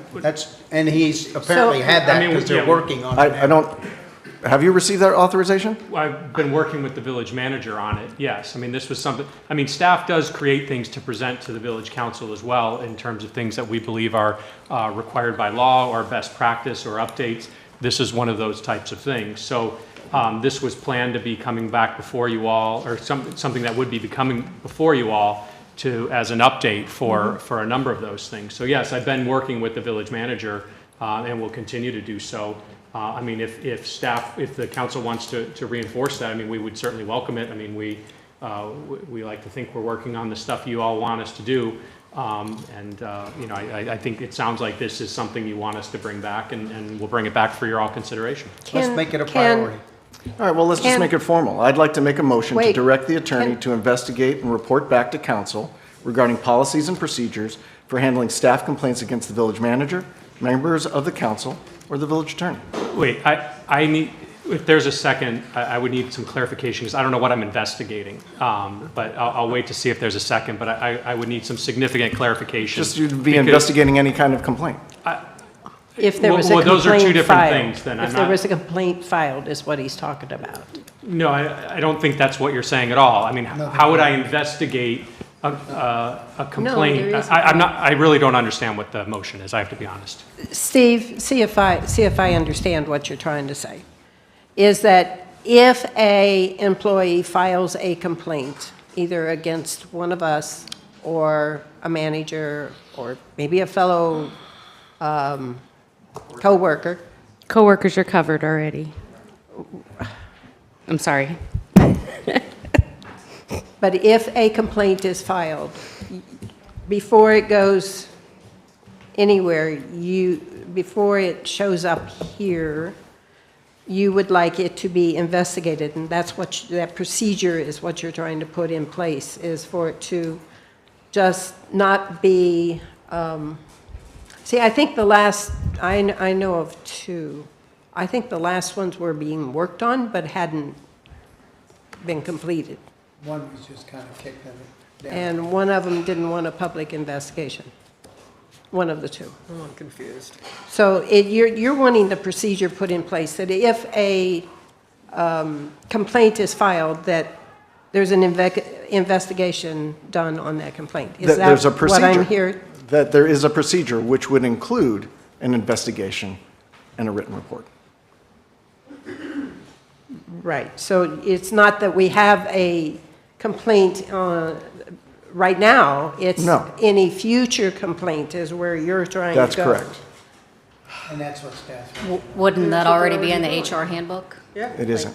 Well, She's saying she's working on it. Can, Well, he I don't think said, we don't need he a said that resolution Allison is for making a policy. presentation at Cutler Bay? Well, do you Councilmember know- Friedman reached out to the manager of Cutler Bay and asked for some examples of what they have, and the manager at Cutler Bay responded and said that Allison had made a presentation on that as part of their policy update. And so he was advised by the Cutler Bay manager of that. But I'm not, I mean, that was part of a presentation when advising you all. I mean, that was part of something that was being considered. So it was a presentation, which again, we would be making a presentation on all of these proposed changes in terms of why we think they're needed. And then you all would make a decision as to whether you agree or if you want to modify it in any way. Because ultimately, the policy manual is approved by the council. Can we get some paper on what some of the ideas out there are from other cities of how they handle that? So that when you bring it forward, we have an idea of what others are doing, so we can mimic. Is that helpful? I attempted to do that. That's one of the examples. I reached out to several cities. Yeah, you did it, but I'm trying to get it. so When do you we all get it. anticipate this being? It just seems to me like it's just a formality. I think he needs to be authorized to do this. So we're simply just covering our tracks so that he can put this forth in something that can be complementing what they're doing already. I think what they're trying to say is they're already working on it, so what Yeah, I think so, additional is you want? I'm trying to be supportive Just of what you formalizing. want. Formalizing the authorization for this particular part of the personnel policy handbook. But they said they're already doing it. Okay. Sheila, go ahead. Correct. So staff is already, we already have a draft policy and procedures manual. It is out to department heads at this point in time for recommendations. And then once we get through that, it will go to the village attorney and he will further review the draft and we can add or, give, if what we currently have maybe doesn't have enough meat on it or whatever, we can have the attorney add to it before we bring it back to you. I think we're taking one thing and trying to split it apart and do two things. So just do it all at one time with the policy and procedures manual. We're pretty close. We're within, I don't know, a month or two of, probably 2 months of getting it to the attorney for his review and then to you guys. So we're probably looking at the end of summer, though, before we would get it to us, right? I would like it to be like the June timeframe to get it to you. Oh, June. Because I would like it to be before we get into budget in case there's any monetary things that we're looking at that would impact the budget. Okay. All right, I think, Are we, Well, I understand that. I would still like to reiterate my motion. If someone would like to second it, we can go on from there. I would just say, if you're going to make any sort of motion, it needs to be not just directed to the attorney, but obviously staff. We work hand in hand with the manager's office and with HR. So, I mean, we're hearing what you want, we're bringing it anyway, but I would just request that it be expanded so that, okay, so you made a motion. Does anybody want to second it, or are we just going to wait till June? Okay. Thank you, Jamie. thank you. Okay. I am supportive of what you're trying to do, I am Steve. too. Thank you. I am Thank you. supportive of that. Okay. and we will still be bringing this back. I know as you will. discussed. Thank you very much. Okay. Me, haha. Windley Key, the parking situation on Windley Key. What? Thanks. Sorry, I guess I didn't know what order we're taking them in. Sorry. Okay. I was Jennifer, I guess that would be, who would answer the question of, are we moving forward with that since we voted to do it and it was somehow shoved under the table? I want to pull it out of under the table. Thank you, Madam Mayor. It wasn't shoved under the table. If you notice my list of projects that I'm planning to discuss with you later, it's on that list. Yep. When Rob was here and it was directed and voted that we look at that, he had then discussed it with myself and AJ and Peter to have that conversation. All three of us have been working on other things, so I'm not saying it wasn't a top priority, but we just haven't got around to it at the time.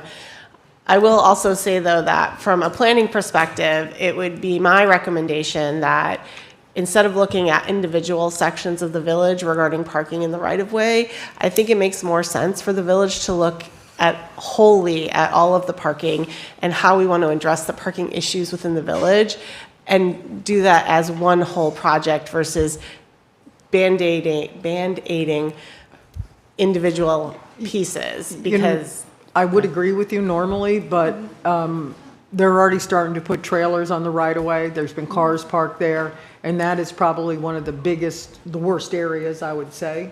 And so I do agree that we need to do the whole community, but I'm afraid of what we're going to be looking at down the road. And these people at Anglers Reef were extremely excited that we passed it, we're going to do it. So they've called me, and I just want to give them some type of an update. And I certainly would hate to say to them, oh, 6 months, 8 months down the road. So I don't know how that can be rectified. Okay, well, it was one of the projects that I wanted more direction on priority from the council, so if the council directs us to make that the top priority, we can certainly move that forward. Well, Ty's here representing them, and do you want to say anything, Ty, or are you? And then Deb, you go next, okay? Thank you, Madam Mayor, members of council. Ty Harris with law firm of Ty Harris, PA, Plantation Shores. We've had this discussion. You actually have a plan to deal with Windley Key, and Windley Key is a little bit, as we've talked about, every island in Islamorada is a little bit different than the other, and they all have unique issues. When we talk about Plantation Key, you're going to be dealing with parking for businesses that are existing, like the Coral Reef Restoration Group. They're parked half a mile down the road. Completely different deal than what we're talking about with Windley Key, where we're trying to manage some reasonable parking accommodations that were there for 17 years and then were kind of pulled away. So we may want to have a more holistic approach at some point, but the pinch point right now in the village is Windley Key. We've already paid for a study to show you how it can be done. So there's actually a plan in place where you can pick up 30 or 40 spots without, destroying the look that we're trying to get in Winley Key. And I would say at least that sets up the model for how you might want to approach it, but completely different issues when you're doing a plantation than Winley Key. I agree. Deb, you were wanting to say something? Yes, I totally agree that each island is a little bit different, and in fact, somebody suggested me in the last few weeks, days, whatever, that in our comp plan work that we need to, the county has some information that if in this area you do it one way or in this area, that you can make alterations by an area because theirs is extremely long. But we all know that Lower Matacumbe is nothing like Winley Key. And so we need to adjust for that.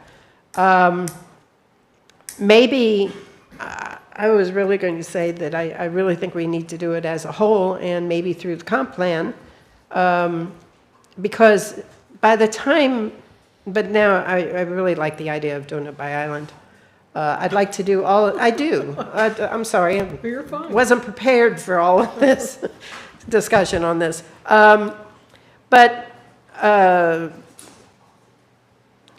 Even if we say tonight, make it a priority, by the time you're going to have to do some infrastructure out there and whatever, you're still talking 6 months. You're still, by the time we get it done, it'll be 6 months, no matter what. But I think we need to look at it as a whole by the island, but that's a conversation maybe for 3 or 4 tabs down the way. Haven't they agreed to maintain and pay for? Yes. Yeah, I mean, what we started with was the vision. That's why we brought you a landscape architect's plan showing real spaces that are dimensioned and how that vision and what we're trying to accomplish from a look standpoint in Islamorada is still accomplished but still allowing some amount of parking. And so that was the easy part. The complicated part was the discussion on who's going to pay.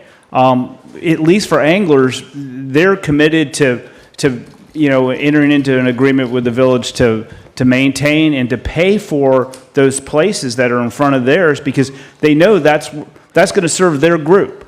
I mean, it gets a little more complicated when you get to the hotels, and that's where I know Vice Mayor Horton was talking about a more of a metered approach because those people are going to be there on a daily basis or going to be parking there. And we were only talking about, just to refresh everybody's memory, cars and not trailers.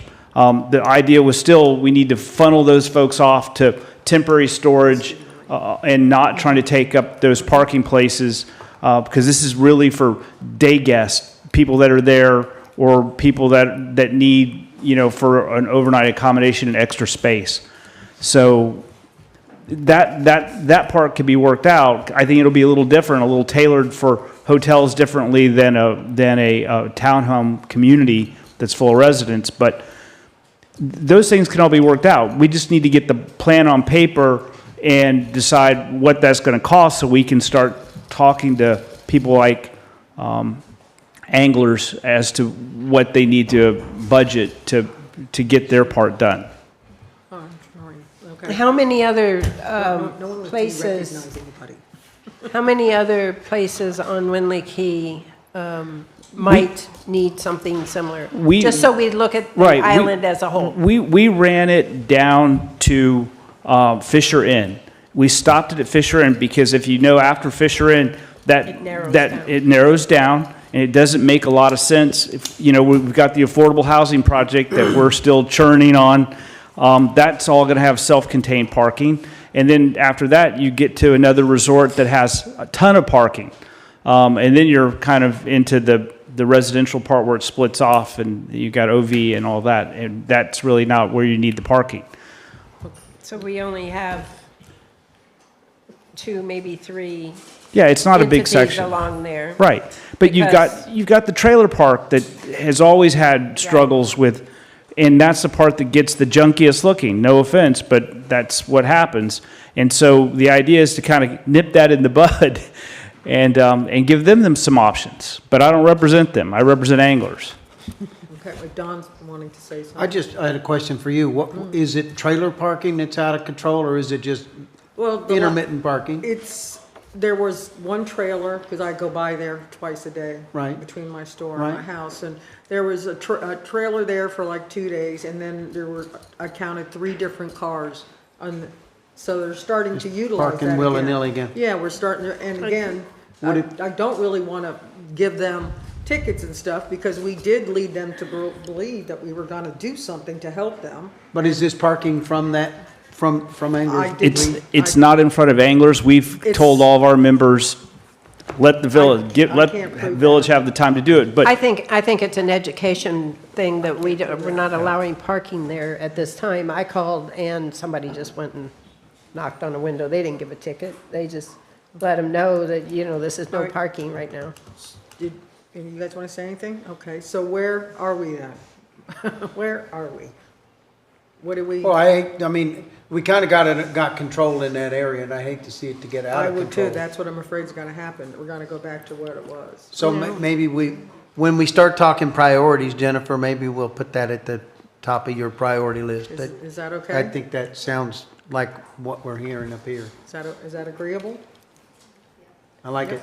Okay. Oh, thank you. And I like it because it's one that everybody seems to agree on, which is a good place to start. Yeah. Thanks. Thank you, Ty. Public comment? Okay. Well, what are you going to, go ahead.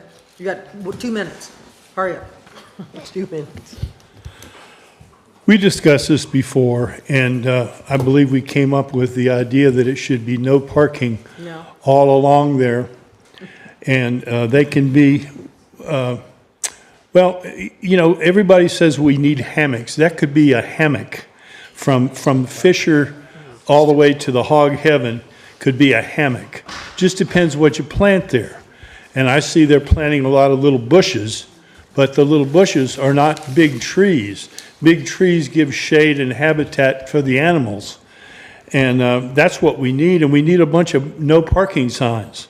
Because what you're saying, Madam Mayor, is correct, that it's going to become another parking lot for trailers and cars if there are no signs and no consequences for people to do that.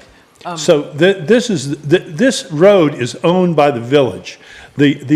Both sides of that road have right-of-way, and you should not impede the right-of-way of the village, which owns that road, by granting certain places along there. The reason that they have a problem is because they were poorly planned. No one planned for their parking. Okay. I appreciate it, Van, but let me tell you what, those are taxpayers. And I look at my position, sitting up here, is to help figure out solutions. And to tell them it's too bad you bought those places, to me, we're going to have hammock, we're going to have parking. To me, I think it's a no-brainer, and I'm sorry you felt that way. We voted to move forward, so thank you. I think we can have a combination of both. There's some I do nice too. planting in there and some parking in there, and control the parking. Yep. And eventually they're willing to pay for the parking to I go agree. there. So I hope you're right. We have parking issues all over this town. We And we'll all fix 'em. know it, and we need to Figure do out little solutions. things like this Yep. to help fix those issues. It needs to be controlled so it doesn't look like trash. Yeah. Okay. Needs to be controlled. All right, so Jennifer, you've had enough of this now? All right, Deb, I have one more thing, and then I'll do yours. AJ, I'd like to put some picnic tables back where they were across from Amara with maybe a trash can, a couple picnic tables, because you got that little area that people want to pull off and have their lunch and stuff. You know what I'm talking about? Yeah, that was an old DOT Weren't rest those- stop. Yes, and I don't know, I talked to Sheila about this, and she said you had come up with some material or something that would work, so I just want the blessing that we can move forward and do that. Yeah, not a problem. The old picnic tables that were there before FKA came in and did their project were getting pretty bad, so I told them just to get rid of them, and when the time was There right. was an we would, artificial reef that you just threw out. Well, now we know how you're going to be spending your weekend, Yeah, building yeah. some picnic tables. Absolutely. But if we could do that, just 2, 3, and 1 garbage can, is everybody okay with that? Sure. Yeah, I think we can start with at least two, maybe around there's a couple trees There's a there. couple There's a big couple trees, trees, yeah. yeah. Shadier areas and a couple Yeah. of trash cans and take it from there. That'd be I'll let great. AJ figure out what he thinks is the best, whether it's a concrete table, Yeah, composite table, We'll whatever. probably put the poly tables that we've been. The statues? That's what I was Does the discussing. statues come back? Yeah, can you turn the statues into picnic tables? Maybe. They may be artificial reefs too. Yeah. Thank you, AJ, I greatly appreciate it. Okay, now Deb, you wanted to talk about, Okay, let me talk about FDOT first. You go ahead. FDOT and the crosswalks. We had that presentation 3 months ago, something like that. And we were pushed then to say we didn't need to make a decision. I think we all kind of decided that we weren't interested in the crosswalks. I just want to give, if that's still the general consensus, I just want to give Sheila the direction to reach out to DOT and see if they need anything official. I think that they got the word, but I think they did, but we don't need them to come back and say, oh, we've been working on this. We just need to Okay. give them an official word if they need an official word. So I just wanted everybody's blessing That that good with that's you? where we were going. No Okay. crosswalk. Yeah, I checked the DOT website. I didn't see any mention of this project, but I'll reach out to the project manager, Mr. Sierra, I believe his name was, Yeah. and just to clarify and verify clarify. that we aren't Okay, thank interested you. in moving forward with it. And then the second one is the Islamorada entrance sign, the one Mr. Rosenthal thought it needed replacing and moved. It doesn't need replacing and moved.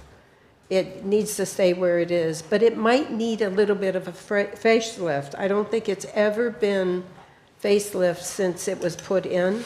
It is, I don't think there's anything physically wrong with it besides needing a little paint and some protection put back on it, so the colors are back.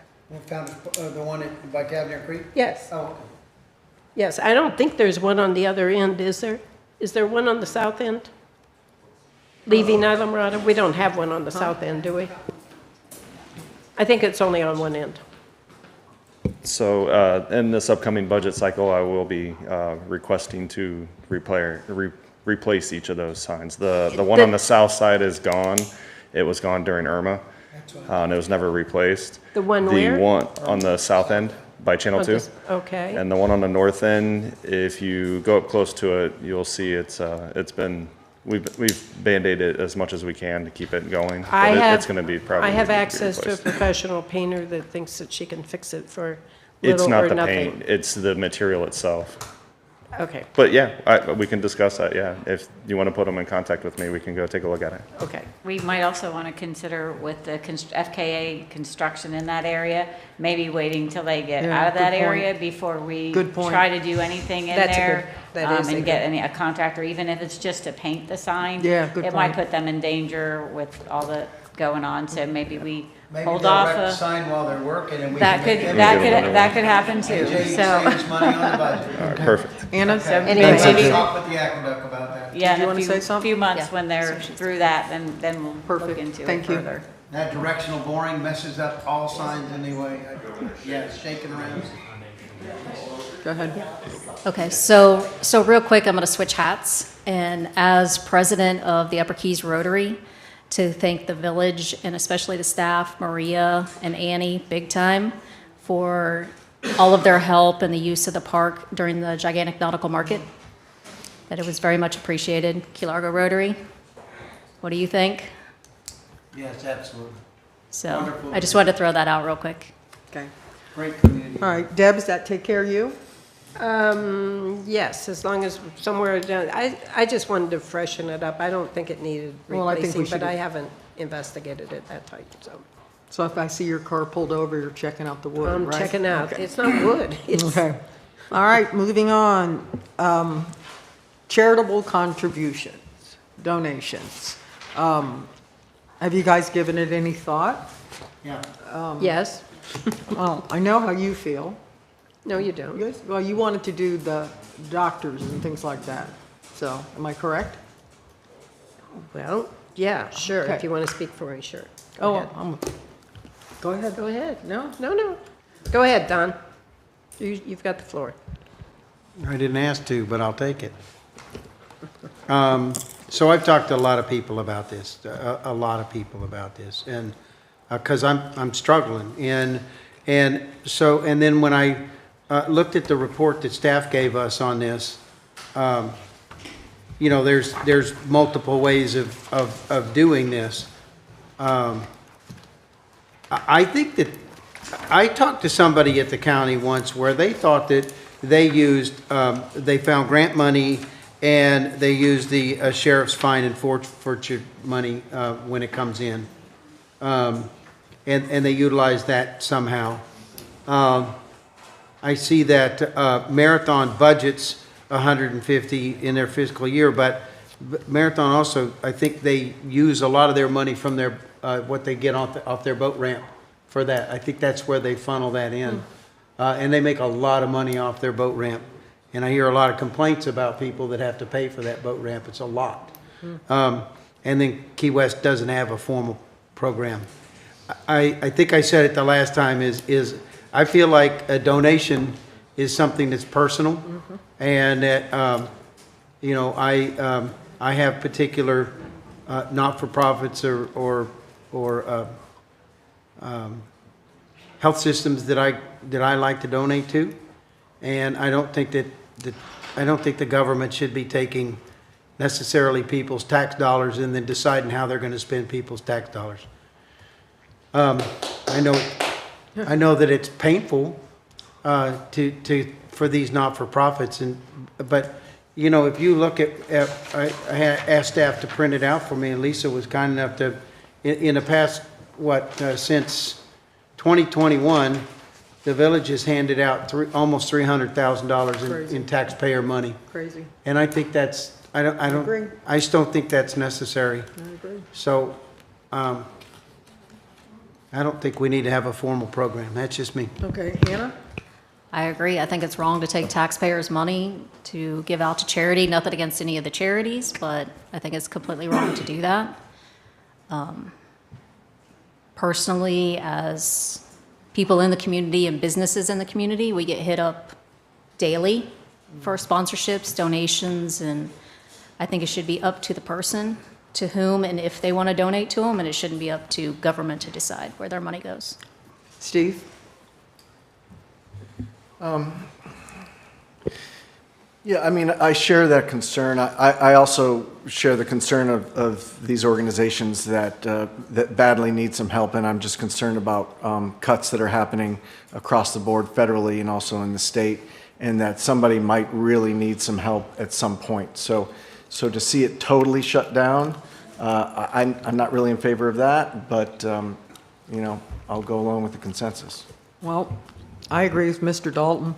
I don't think we should take the taxpayers' money and make decisions on what charities we want to donate to. I run a 501c3, and I've never asked for a dime from this village, never.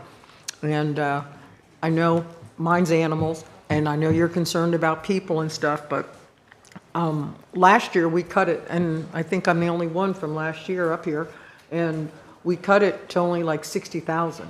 And we gave it because it was crazy. You know, I remember Henry sitting in here and saying, I feel generous tonight. How much do you want? And it was like, wow. And he gave him $50,000. I mean, that's not really our decision.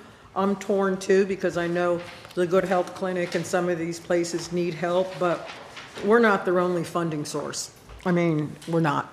And again, we have a lot of wealthy people in this town, and clearly, we have a lot of people with a lot of money who can donate to charities and causes that they feel is important. So I'm going to stand with these two, and I don't think we need to be in it. So I'll make my speech, even though I can see where this is going. We do have a lot of rich people in this town, and they do need to step up and help where they can and where they want to. We also have a lot of people that you don't see many of them. I probably see several because of my hotel that need a lot of help. We have no social services in this town. We have little medical that they can go to. And they are They are in need. The food banks serve, I don't know, 150, 200 people a week. The Good Health Clinic serves people that, there's no money for anybody else. There's mental counseling, and I'm all for putting a limit on it, but I really think that there's got to be a human side to this, and to think about government isn't there to support everybody and everything. You are totally right. But we are there to serve our citizens, and our citizens range from people who have no income to people who have millions of income. Okay, so where do we go from here? You take a vote. Excuse me? You take a vote. Do you want to do public comment first? Oh. Huh? Sure. If you guys are going to make a motion on anything, on how to proceed, then yes, we should take public comment. Okay, so does anybody have anything they want to say? Mr. Dalton, I know you, how you felt. Anybody else?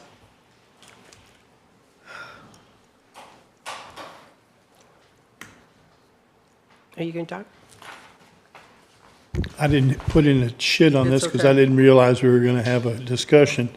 But once again, I agree with Mr. Dalton, and I agree with the people that think that this ought to be the individual taxpayer donating what he or she deems appropriate to whatever charity they deem appropriate. And I don't think it's appropriate for this body to arbitrarily dole out money on a regular basis.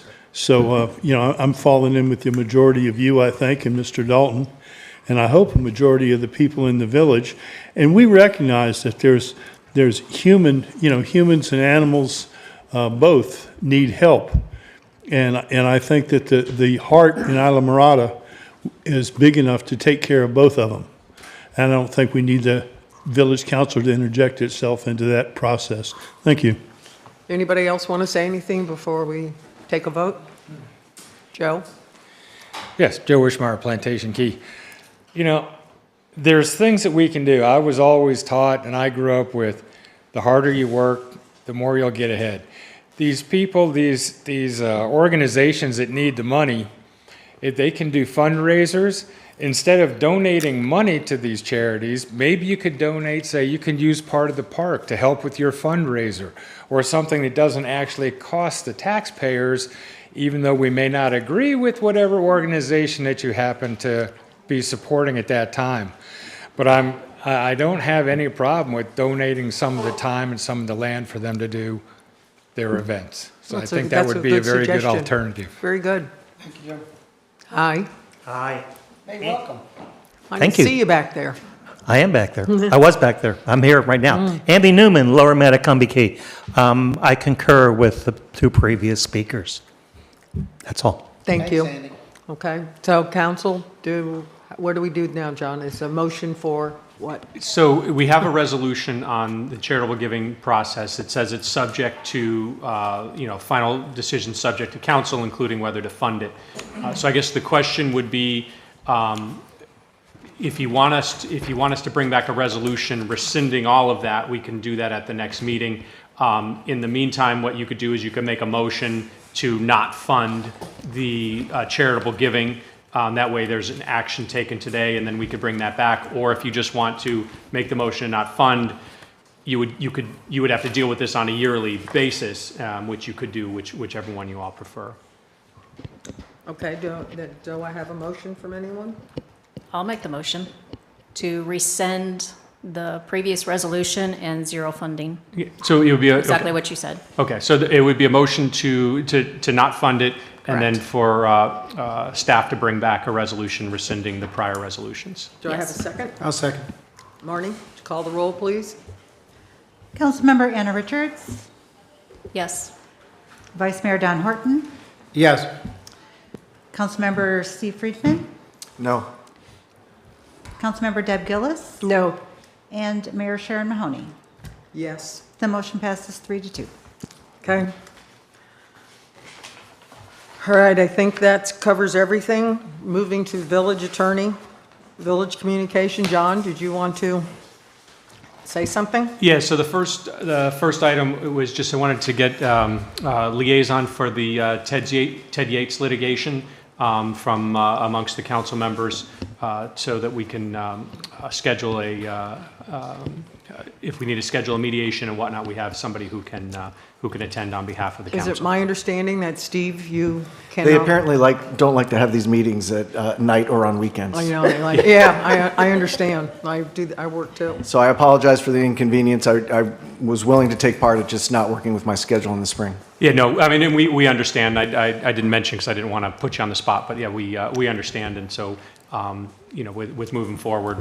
I'd like to say no to me because I was on that council with him, so it's very uncomfortable for me. So, one of you guys want to volunteer? I'll do it if nobody else wants it.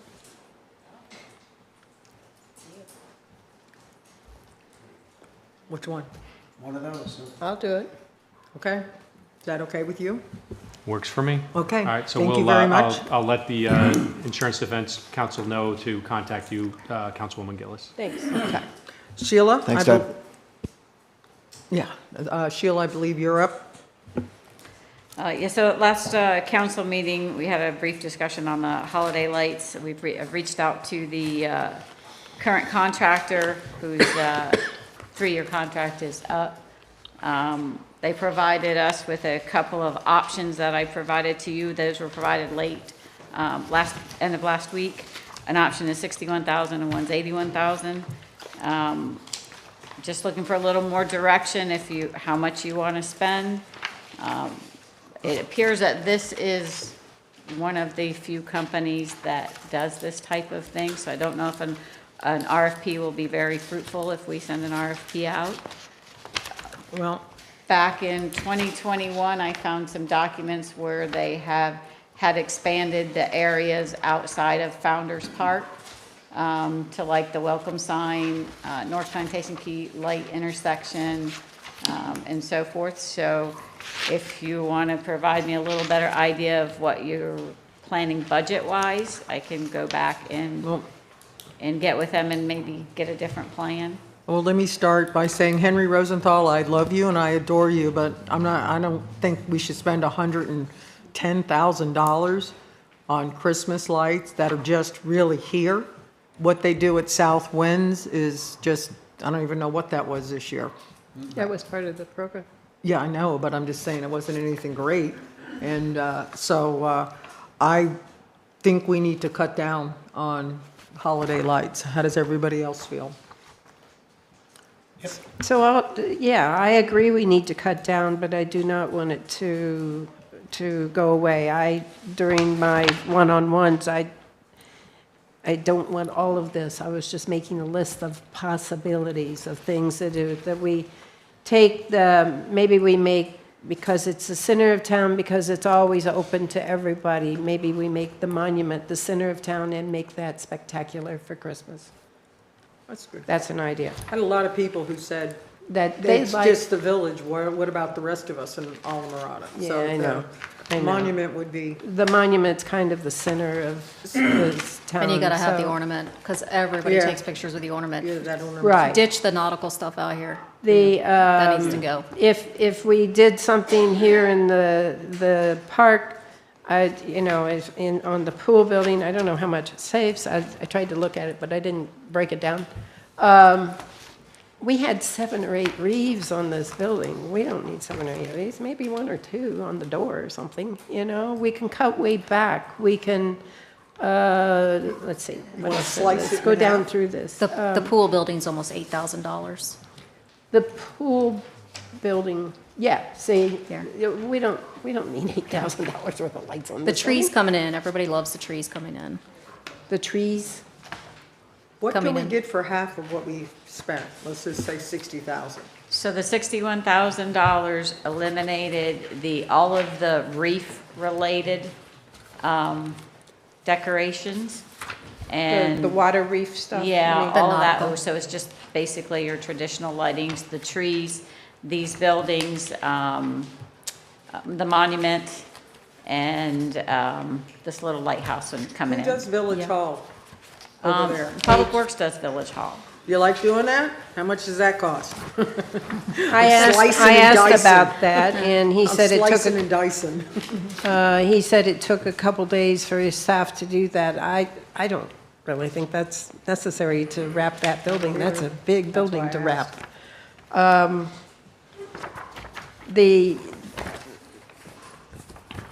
The trees are beautiful, but it is, technically, the park's closed at night, Yeah, you know? that's a good point, too. There's a lot of people here, though, doing sports and everything else in the evening. Maybe they could just do but- less trees. Every Well, other tree. maybe less tight in the wrap. Less trees might look weird, every other tree. It's, you know? it's 61,000. It's, the tree wraps are very expensive. Yeah, but it's 61,000. If we eliminate the pool building, that's almost $8,000. That takes us down to what, 53? Either that, or we can take this and transpose it to maybe some other areas. So the 61,000, if we look at that kind of as a package, Yeah. and then maybe spread it out a little, maybe do more at the Monument. Arcade Monument. Yeah. And their So- timing, they were here till like the end of January, which to me is way too long. I believe the contract said something about January 31st in the past. Yeah, that's, So that's kind of like. It says through January 2nd. Oh, no, included that was through here January longer. 2nd. Oh, it was here longer, It but was it here says, longer. their contract says January 2nd. oh, well, that makes sense. It's but- probably a timing of them being able to get it down, because they're doing more Everybody's- than one town. I would like to see the monument enhanced, maybe not that much more than what we did, but made I a agree. prominent thing, and less here in the park. I agree. So, do we need? Can we say 50,000 and John, do see you what that need to is? make a motion, or how do we do this? What do we do from here? I think it's just staff direction. I think Okay. we've got it, and I think Sheila can move forward and see what we can do. Yeah, I'll reach out and get a better plan, like this we got this late, and it was just a quick. worries. What can we get for 50, 75, whatever, and that, they kind of took the same plan and just, reduced some of the areas, but we can work with them and get maybe a new Okay. scope. Yeah, it doesn't obligate us to pay for it. We'll just see what they'll do for that amount, and then we could put it out to one of our wealthy residents to see if they would want to offset some of those costs. There you go. We can have them put it up and just not pay for it. You could do that, actually. Why not? Sure. Okay. Okay, so, moving along, Jamie Terry. Want to come back up again, please?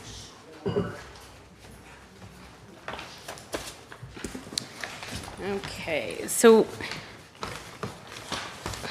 basically looking for direction, not a decision, but just direction, on what your wishes are for moving forward with the village manager selection process. So provided option 1 and option 2. Option 1 would be Florida only candidates first. I interview them first and then move on if nothing is yielded from that. Yes, How many Florida residents do we have? 6. There's Okay. 6 candidates. That's a pretty good number. Yeah. Well, I believe it's a good pool of candidates to Okay. choose from or to start from. We actually got a lot more candidates than I was anticipating from Florida, but Well, that's great. so my question to you would be, the next step of the process would be individual interviews. We can set you up at Village Hall in individual rooms, separated. The candidates could come through each of you.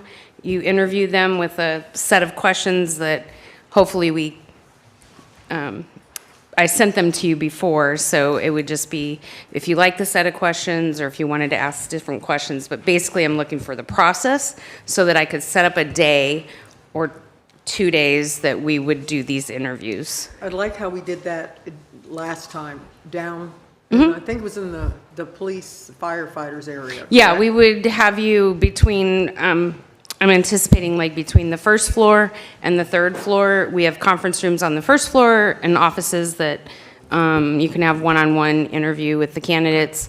and we'll keep you separated and keep people moving through. So my question would be, if you wanted to do all 6 in one day, we could do 3 in the morning, break for lunch, 3 in the afternoon, and then timing. Council? Steve, you have the fishing thing. Isn't it better for us to try to do it all in one day? We got to find the day, but better to do it all in one day than spread it over 2 days for you? I mean, yeah, theoretically, but I mean, if I could also jump in toward the end, you know, of both days or something like that. Take them out fishing. Talk to them. There you on the go. boat. You can, yeah, no. Best interview on the boat. The way it works is kind of a round robin. Yeah, one person at Is that each we, council you know, member. You start with number one. It would take all day. It does You take- start with number one, she has number two, she has number three. Yeah. When that interview's done, you get number three, she has number one, Yeah, and number two. It's It's an- kind of it was- that We were here almost 8 rotation. hours last time, so it is a full day. Do you have a day open soon? I do not. Will they come and Not dur- interview not at during the week. midnight? Not during the week. And what about a weekend? Would they come for a weekend? Would that work? I personally don't mind doing it on the weekend. I don't mean, mind doing it on the weekend as long as I I don't can have a do it. problem. I don't want to hinder the process, No, so you're- I can, I don't I think can it- work But you around need it. to be involved. We're in the this process. together, so don't worry. Yeah, about but it. I can reach out to them individually. There's other ways that I could possibly do it, whether that's by Zoom or something like that.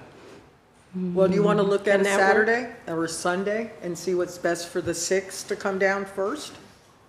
They don't need to come down, we can Zoom all these. Oh, I'd they like were to see here them in in person. Yeah, I They mean- were I'd like here to in see 'em in person. person. Yeah, I Yeah. think it's important. Body language. I think in everything tells you person a is lot. important I for do too. Florida residents. It's not, I mean, I don't have a problem with Saturday. I can be here to facilitate it on a Saturday. It doesn't bother I'm me. okay with a Saturday. I'm okay if Steve can find a date. If you want to look at your calendar first and tell us what Saturdays and Sundays you're available, and then In the next she can 3 reach weeks? out to them.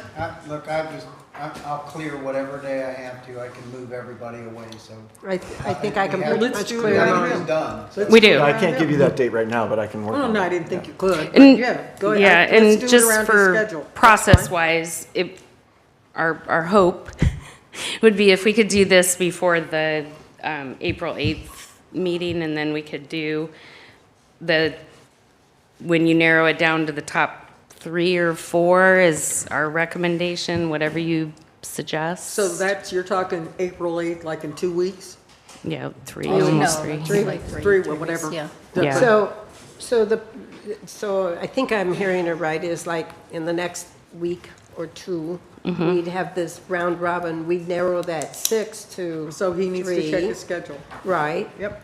And then at April the 8th, we have public contact here. I don't know, when were you talking about maybe a meet and greet? That's So- usually before the meeting. Yeah, like, Or after. well, Tuesday, our thought was Tuesday, you would have the narrowed down candidates. 3 of Give them, a we'll say. 3 or 4, whatever you guys decide, or all 6, doesn't matter. Have a brief 5-10 minute pitch, elevator speech, and then Wednesday have the public meet and greet, and then Thursday, hopefully you guys can make a decision.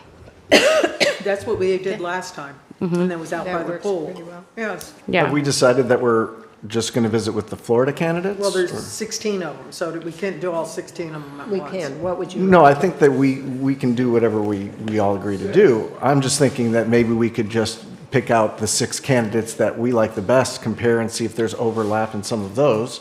And then if there is someone that is from out of state, we could make that invitation for them to join physically if they can, or by Zoom. I'd just like to find the best candidate. I do too, and I feel like that the past councils has always started picking people out of Florida with no Florida experience, and that's why I thought if we started off with just the ones that are Florida candidates, that have experience, that live in Florida, we're not relocating someone, we're not flying them down here to have an interview or anything like that. And I'm hoping we can find somebody out of the Florida candidate. Yeah, I understand that. I just think that, there might be other viable candidates that Did- I don't want to overlook. Have you, Have you read them? Have you looked I through don't mean this is going to come out the way it's said. Have you looked at the other? I have. The out of state? Is there somebody that You don't have to say who. Is there one or two that you? Yeah, there's a couple that I would be interested in talking to. Okay. Well, that can't be done by April. Maybe it can. I don't know. Well, if you do those, if we do those by Zoom, you don't have to fly them down here. Yep. Whatever you guys want. I'm good with option one, honestly. What's that? What's I'm option? good with option one. What's option one? The On Florida. her, yeah, the Florida. Interviewing. Oh, okay. Florida first. What's option one? Option one. And I say first because if you get through the interview process and you're still not decided and it's not the best candidate, we can drop into those other candidates. It's not like we have to stop there, you know.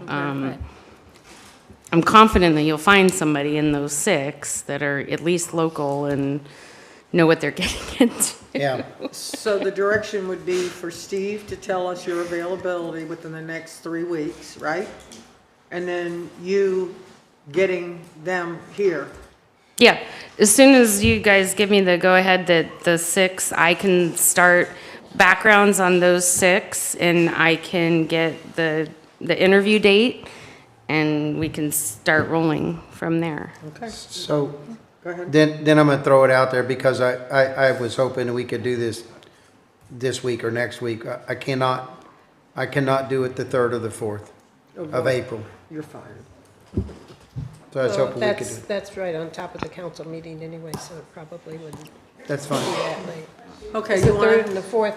Oh, that's a weekend. I can't do Then No, you the can 3rd get and with 4th her is a and tell her Wednesday the and date, a and Thursday I'll and a take it Friday. from I there. can't, yeah, I can't do the weekend of the 5th.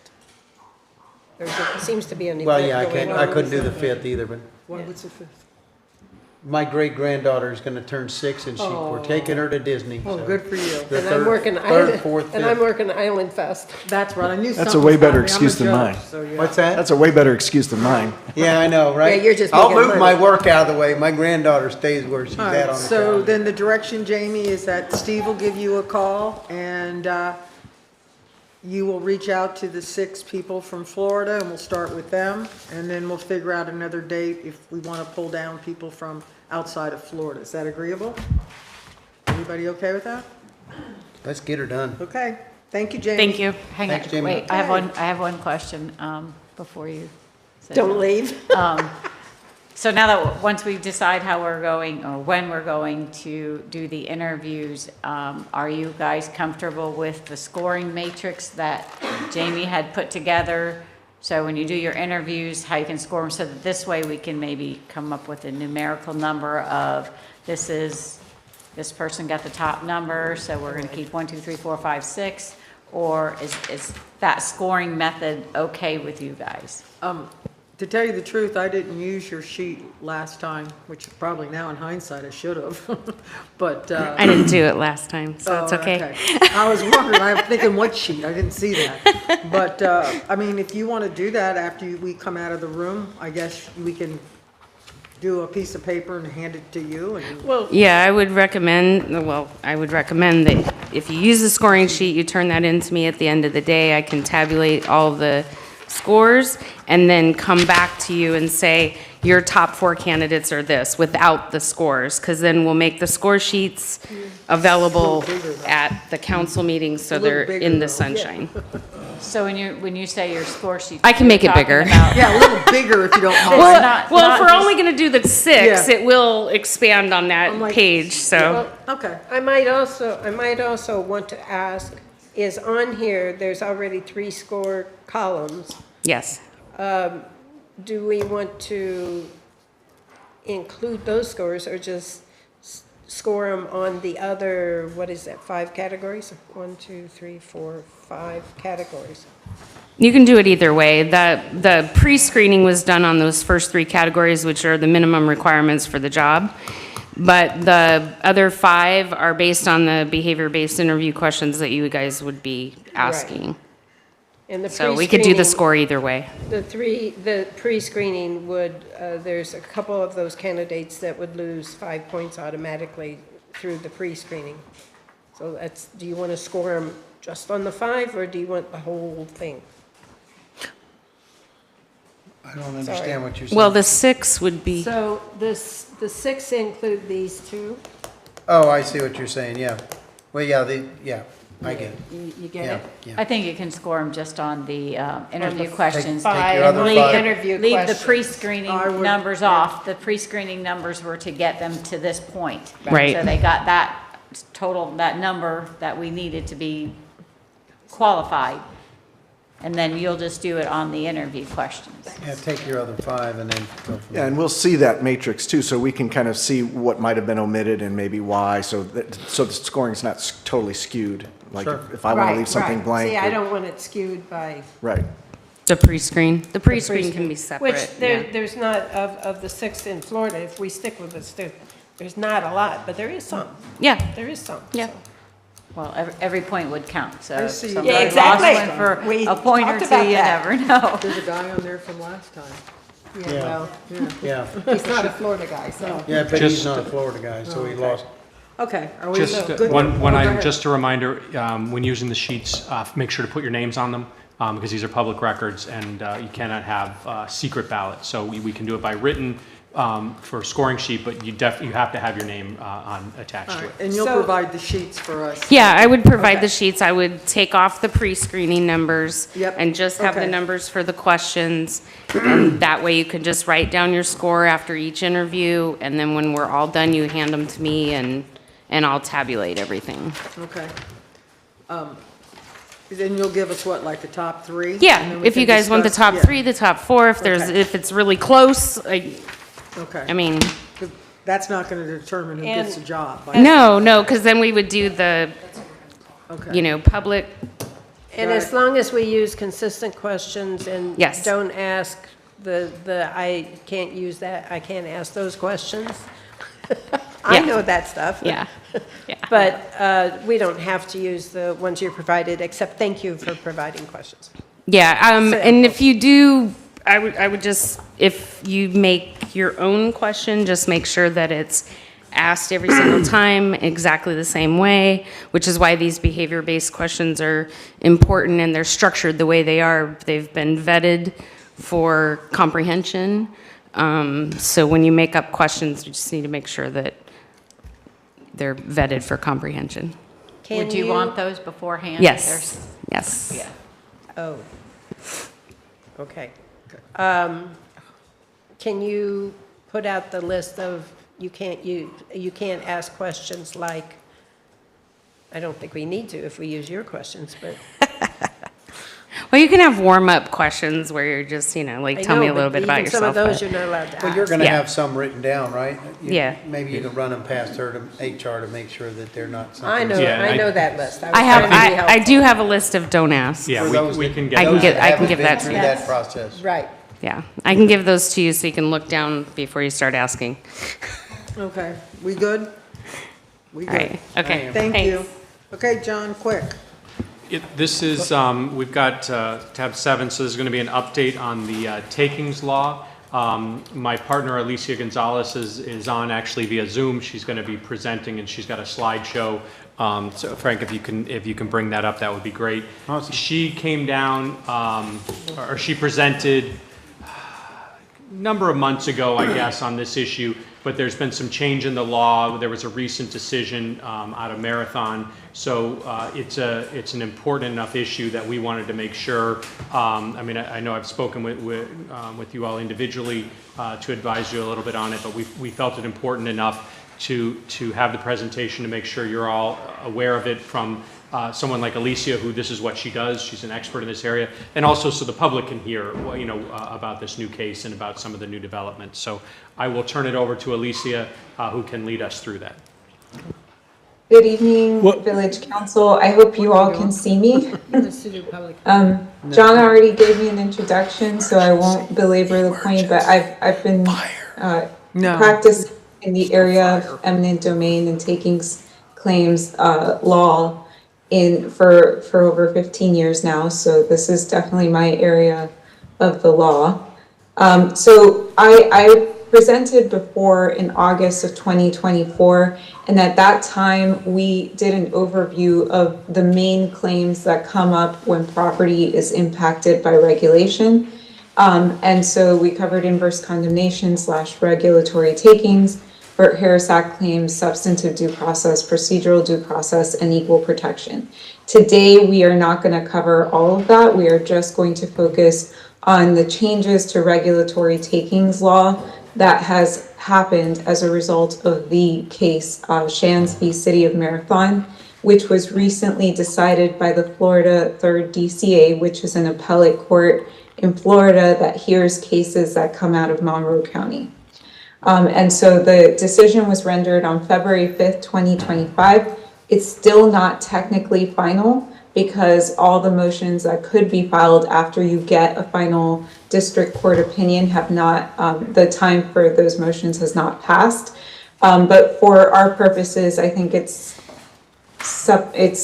enough finalized so that we can start talking about what some of the implications are. Okay, so what changed? And again, this is the Shands case v. City of Marathon. Shands has actually been pending in the trial court since 2004. I'm going to go over the history of it, and it's gone up on appeal. This is the third time. So you might have heard of this case before, and each time there have been opinions rendered that have impacted the way that the Keys, should be doing things when it comes to property rights. The Shands decision this time around was an en banc decision, which means that the entire District Court of Appeals made the decision, and so that's not usual. Usually you get a 3-judge panel. This time it was a 10-judge panel, so it was the entire District Court. It changed several aspects of takings law as we know it. And just to be clear, it does not change Burt Harris Act claims because the Burt Harris Act claim was not part of this litigation in particular. So a little bit of the background on the Shands case, and I think it's important to understand because I think, and every time I address this council, I emphasize that every case has to be taken on its own facts. So it's important to understand the background of the Shands property so that you can understand the implications of the case. So in 1956, Dr. Shands purchased a 7.9-acre offshore island in the Florida Keys that's known as Shands Key. He paid $20,500 for it at the time. And at the time, it was under Monroe County jurisdiction, and it was zoned general use, which means that one home could be built per acre, and the island consists of 7.9 acres, so essentially they could get 7 homes. Dr. Shands also concurrently purchased 7 acres of the surrounding bay bottom so that he can build a bridge to the mainland. That was his purpose at the time. In 1963, Dr. Shands died, leaving the property to his wife. In 1979, the Florida legislature designated the Florida Keys an area of critical state concern. Now, what's interesting is although every property has to be taken on its own facts, the legislative history of what has happened in the Keys and how the regulations have evolved is very similar for all cases. So this part is applicable to all cases, obviously. And in 1979, this change subjected all LDRs and comp plan elements to approval by the state. In 1985, Dr. Shands' wife transferred the Shands Key to her 4 adult children at the time, and those are the current litigants in this case. In 1986, Monroe County adopted a comprehensive plan.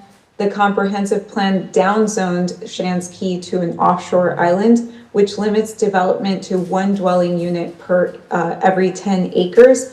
Because there are not 10 acres on the islands, that meant that they could not have any residential development on the island, but they could use it for recreational uses. And the new designations in 1986 were meant to preserve natural resources and disincentivize development.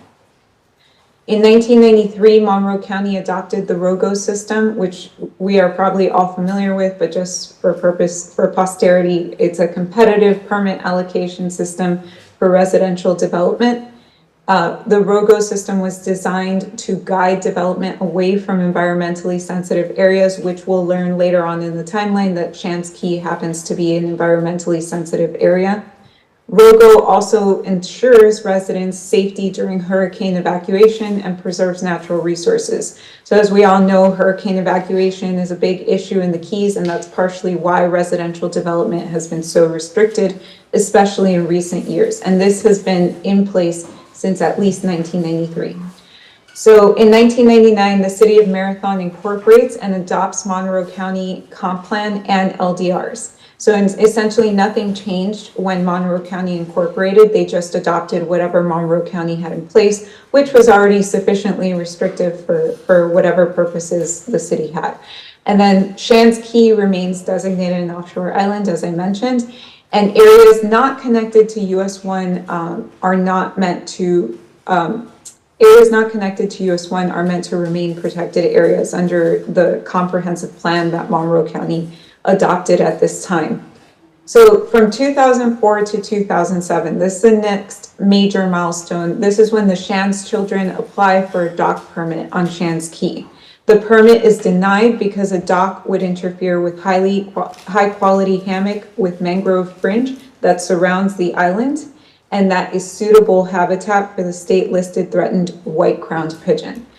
So again, as I mentioned before, there are natural resources on this island, and that was part of what the regulations back in 1993 were meant to limit development on. So the city requested a dedication of the 6 upland acres in exchange for TDRs. So I guess even though the Shands Island is 7.9 acres, only 6 of them can really be considered like dry uplands. And at this time, when they denied the dock permit, the city requested a dedication in exchange for TDRs. The Shands children refused and filed a beneficial use determination application, which is a process that most cities and I believe also the county in the Keys has, wherein if a property owner is denied a permit, they can ask, well, what am I allowed to do with my property? And it essentially gives the council an opportunity to, in essence, avoid a taking claim, because most people who ask for a beneficial use determination are asking for it because they know that this is the last step to potentially making a takings claim. And so in this beneficial use determination process, a special master was appointed and recommended that the Shands children be given 1 residential unit to develop on their property, or that they be paid compensation as if the property has been taken. The Marathon City Council voted against doing either, and the Shands children filed suit. In 2008, and the suit was filed in 2006, to be specific. In 2008, the trial court dismissed the case, finding that the Shands children brought a facial total taking claim beyond the 4-year statute of limitations. So there are generally 2 types of claims. There's a facial claim and an as-applied claim. Facial means that a law on its face, when enacted, results in a taking. Those claims are rare because usually you have to apply a law to be able to figure out what the impacts might be. And then there's an as-applied taking, which means that once someone files an application and a law is applied to them and that application is denied, then their claim becomes ripe or ready for review by a trial court. So those are 2 types. And then there's a total taking, which refers to how much of your property's value or use has been taken. And a total taking is those rare circumstances where a law essentially prohibits all uses of the property. Maybe some minor recreational uses, but essentially it takes, before this Shands case that we're talking about today, it used to mean that it takes all use and value from your property. And then, so in this 2008 trial court decision, the trial court said, no, this is a facial total taking that happened back in 1986 when Monroe County downzoned your property. And so you're well beyond the 4-year statute of limitations for bringing this claim, because the trial court found that Monroe County downzoning was when they lost the right to develop their property for residential use. On appeal, it went up to the third DCA, which is the appellate court that made the present day decision that we're talking about today. The third DCA found that dismissal was improper because they found that the Shands children were actually bringing an as-applied taking and only a partial regulatory taking. So remember, there's a total taking where all use and economic value was eliminated, and then a partial taking is where a regulation is enacted, it's applied to your property, it has enough of an impact on the value of the property that it's almost as if the government has actually taken your property. So in a partial taking, you could have some remaining value in your property and still it could result in a taking. And so the third DCA said, no, this claim is a partial regulatory taking, and it's an as-applied taking that ripened when the beneficial use determination was made back in 2004. And so the claim is timely. And the takings claim was considered partial specifically, and this is important, because of the availability of ROGO allocation points and TDRs for at least 6 acres of the upland. And so this suggests, and this is a direct quote from the decision in 2008, it suggested that some perhaps not insignificant economic value remains. So in other words, the court was saying that even if the property owner could not use the property for anything really except recreational uses, the fact that the ROGO allocation points and TDRs had some market value, could be sold, bought and sold for value, was significant in determining whether a taking had occurred. And so because of the existence of those valuable property rights, the third DCA said that this was a partial regulatory taking at best, and they sent it back down to the trial court. In 2019, and I can't possibly tell you what happened between 2008 and 2019, it took a really long time to get to this point, the trial court granted summary judgment in favor of the city, finding that the availability of ROGO points and TDRs are valuable. And that means that there's no as-applied regulatory taking. So essentially, the city won the case. Because of the availability of ROGO points and TDRs, the city had not taken the property because there was still a lot of value in the property. And value meaning, again, market value, something that can be bought and sold in the real estate market for money. The third DCA reversed the judgment because the trial court did not receive evidence on the value of the ROGO points or the TDRs for the Shands property. So this is a little technicality in the case.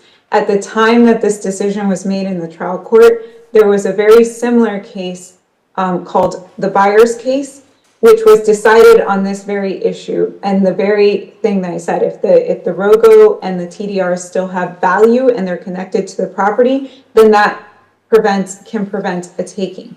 And the trial court, rather than hear evidence on what the value of the ROGO points and the TDRs on this particular property was, the trial court said, well, because of Byers, we don't even have to hear that evidence. I can just grant you a judgment, city, in your favor because there was no taking here. And the third DCA said, no, every property has to be taken on as a unique property. And so you can't apply that Byers case to this case. You have to hear evidence on how much those valuable rights are worth in order to make the determination that the trial court made. So the third DCA, yet again, throws it right back down to the trial court. Then from 2019 to the present, in the trial court, there was a 2-day non-jury trial on whether a taking has occurred, which is how it happens in inverse condemnation cases. The judge decides whether a taking has occurred. The trial court entered a judgment once again in favor of the city won, finding no total taking, so there was no total taking, no partial taking due to the value of the TDRs that were available on the property. So the trial court this time heard all this evidence on what the TDRs were worth and found that there was no taking in this case despite the regulatory framework that was in place restricting residential development on the property. The Shands children then appealed that decision, and that's where we come to the present day decision in 2025. So first, the Shands children won the appeal in front of a 3-judge panel. As I explained, usually you get 3 judges. The city moved for rehearing en banc, which means the entire 10-judge panel will hear your case because it's that important.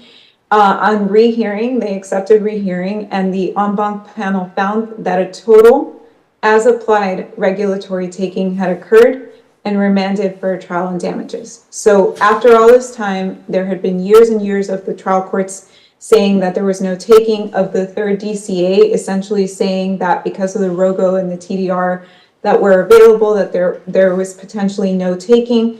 There were appellate decisions on this point. All of a sudden, the 3rd DCA does a 180. So this was shocking at best.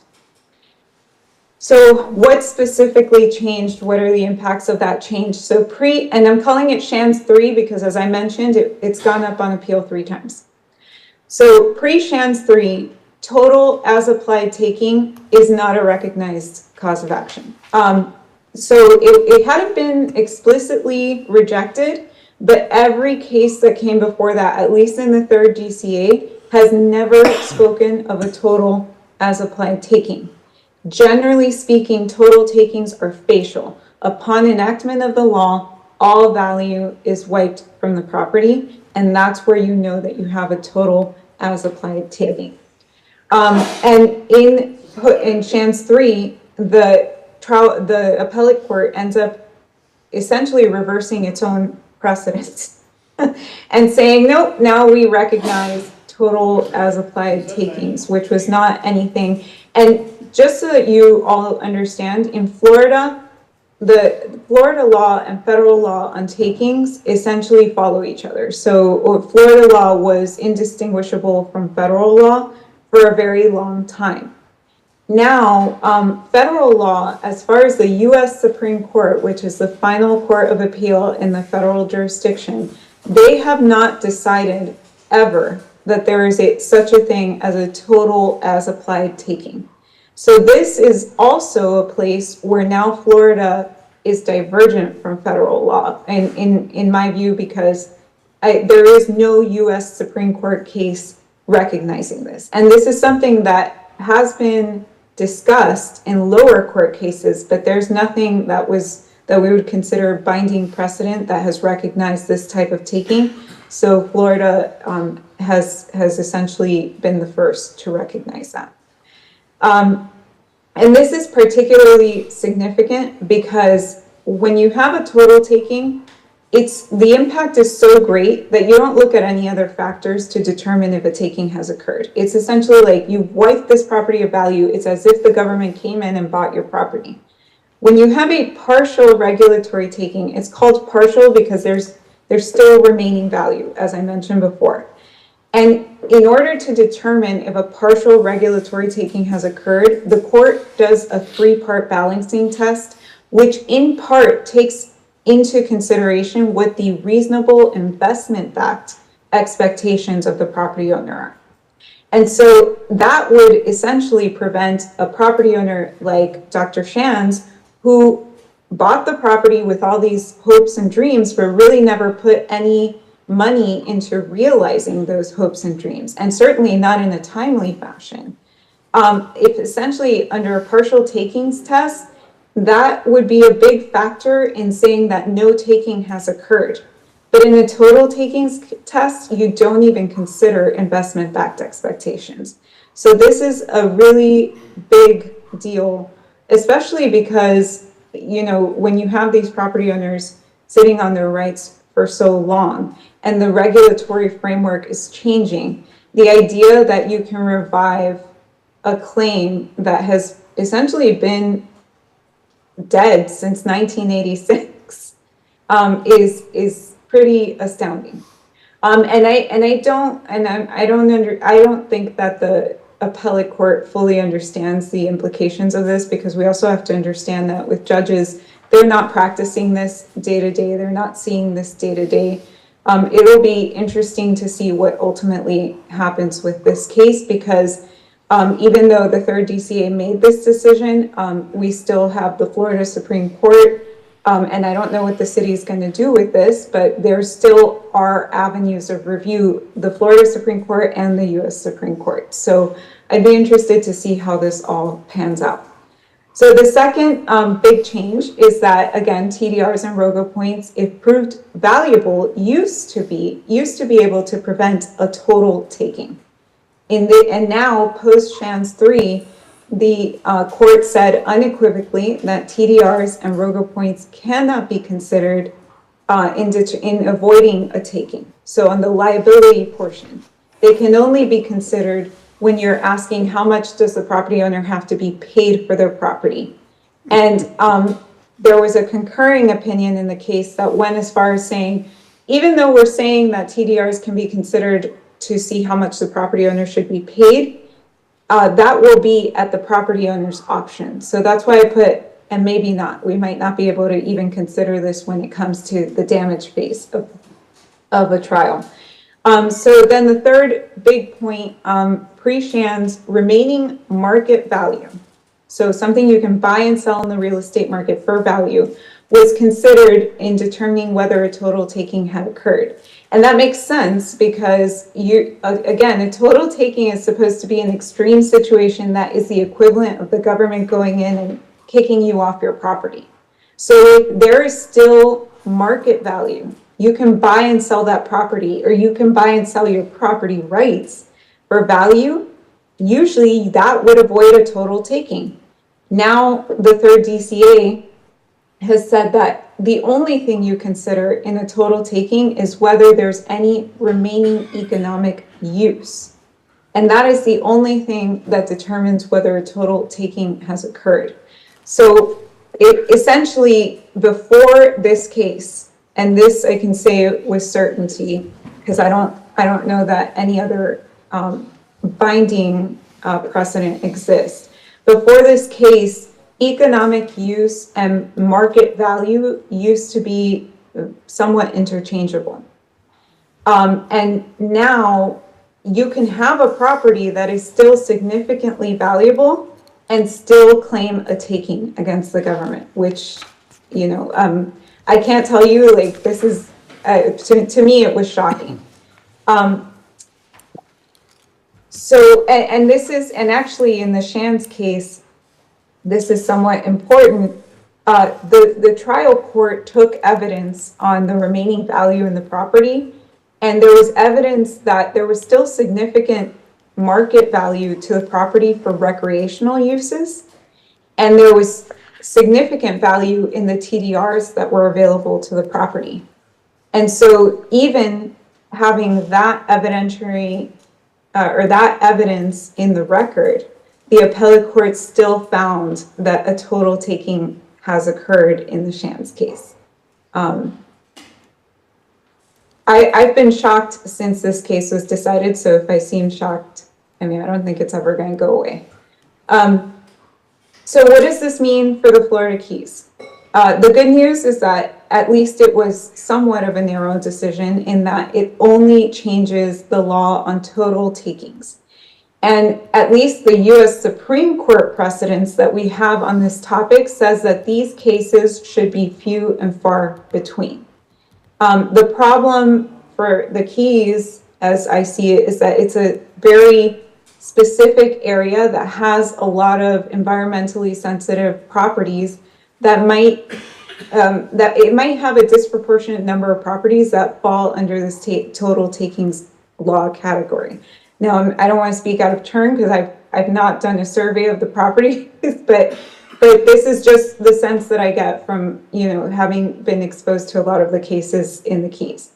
So the second big change is, again, TDRs and ROGO points don't avoid a total takings claim. And the third DC actually left it up in the air as to how they would be considered in partial takings claims, because there is U.S. Supreme Court precedents that they can be considered in partial takings claims. So they'd be hard pressed to veer or steer away from that like they have from the rest of takings law.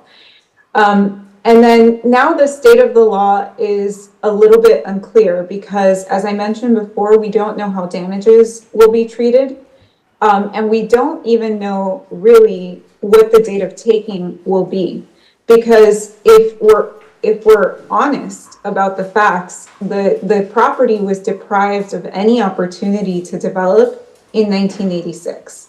And so the question is that what we're basing the damages on? Are we basing the damages on the present day scenario where they were denied a beneficial use determination of one property? Because that's a significant difference. You're talking about the difference between 7 residential properties being available for development and 1. And so there's a lot of open questions, which I'm sure will take a lot of litigation to resolve. And the other thing, so the final change is I do believe that this has the potential to revive a lot of what I would consider dead claims. Again, claims that have been, the probability of this property being developed has been foregone for a very long time. And all of a sudden in 2004, you see a takings claim resurface, even though the property hasn't had development rights for a long time.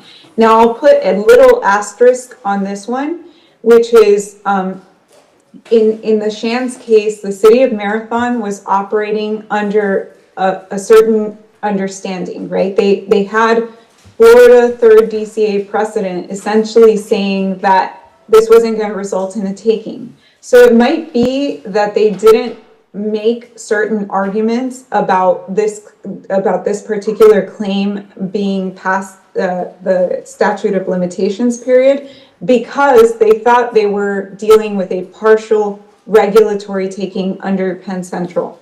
And so it'll be interesting to see how this plays out in the trial court, if they'll even get a second shot at that, because unfortunately, they got the rug pulled out from under them. They were operating under a certain understanding of the law of the facts and even 3rd DCA precedent, and all of a sudden it's been turned on its head.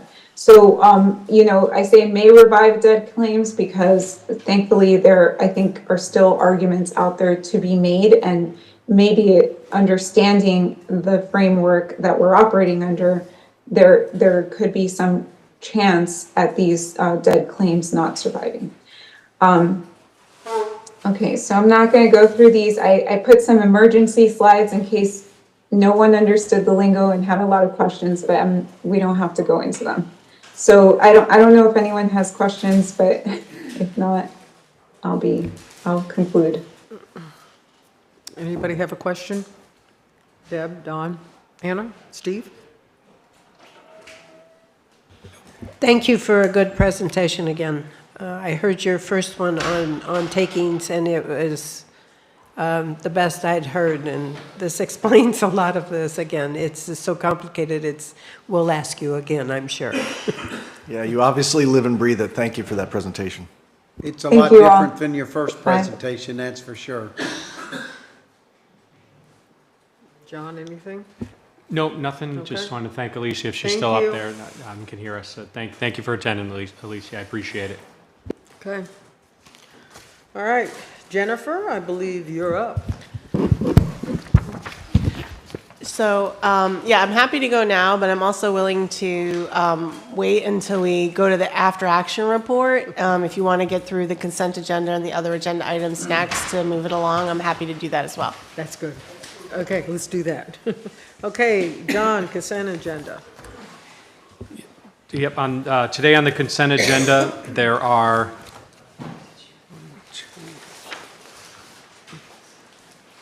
three items on the consent agenda. They are tabs 9, 11, 12, and 13. These items are of a routine nature, and council members have reviewed these items in advance and sought the advice of staff as they felt necessary. There'll be one vote on the consent items today. Again, they're tabs 9, 11, 12, and 13. And if you remember, 10 was pulled for discussion. If anyone would like to pull an additional item from consent, he or she should state so now. Move to approve consent agenda. Do I have a second? I'll second it. We just have, need to have public comment. Comment first. Marnie, anybody signed up?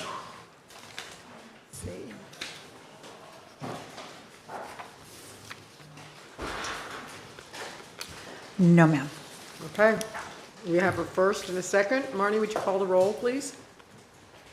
Sorry, could you please repeat who made the first motion? I made the motion. Anna seconded. And a second? Okay, thank you so much. Okay, Vice Mayor Don Horton, Yes. Councilmember Anna Richards, Yes. Councilmember Steve Friedman, Yes. Councilmember Deb Gillis, Yes. and Mayor Sharon Mahoney. Yes. The motion passes 5-0. Okay. Do we want to talk about tab 10? Yep, that's what I was going to get to next in resolution. So that's tab 10 is a resolution of the Village Council of Islamorada Village of Islands, Florida, approving an agreement with Tropical Home Construction Contracting LLC to replace the Plantation Yacht Club Marina Tiki Hut decking, authorizing village officials to implement the terms and conditions of the amendment, authorize the village manager to execute the agreement, authorizing the village manager to expend budgeted funds, authorizing a waiver of competitive bidding, and providing for an effective date. Okay, Don, do you want to start since you pulled it? Yeah, well, during my meeting with staff, as we went over this request, I realized, and I think after discussion, staff realized that this request is really, right now, needs to be cooked a little more. There wasn't any real specifications on what was going to be in the concrete, and the thickness, and the type of concrete, and the reinforcement of the concrete, and this contracting company gave an estimate, but the estimate was just based off of no sets of plans or anything.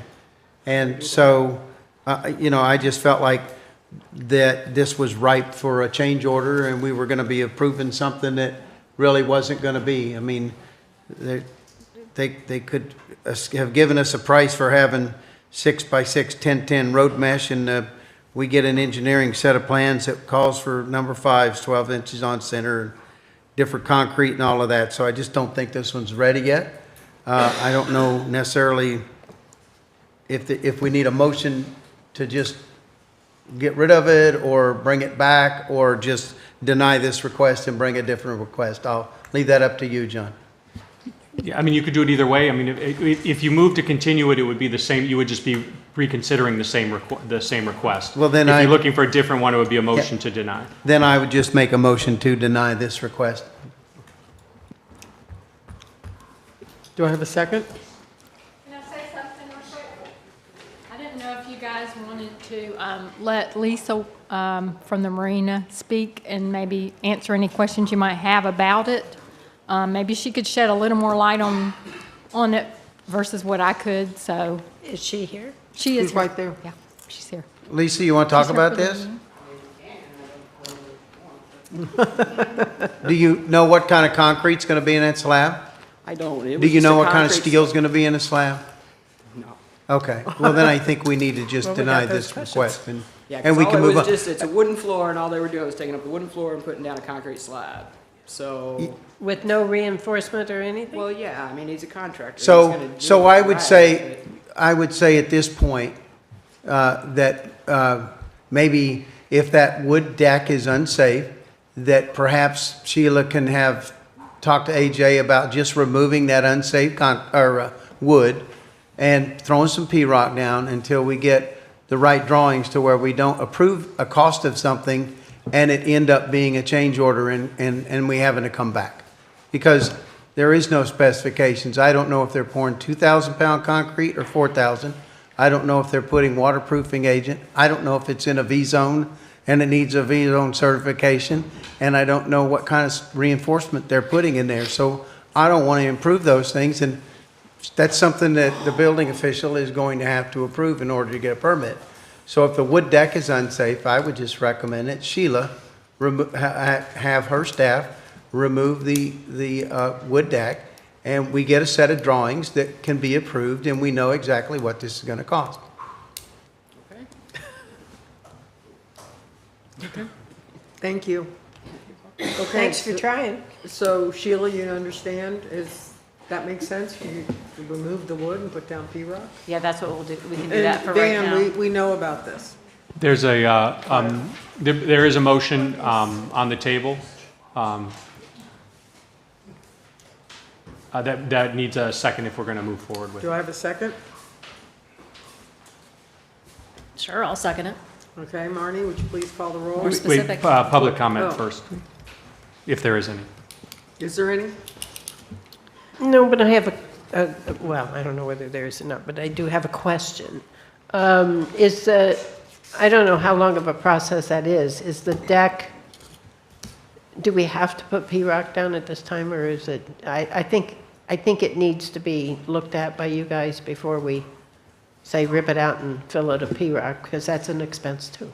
Well, Sheila can make that Correct, decision. yeah, AJ and I can take a look at it, we'll make that determination, and then once the deck's up, could just be some regrading and not a whole expensive re-P-rocking or something. Yeah, But right. yeah, we'll take a look at that. It's And just also, the way it was I'll reach out, stated.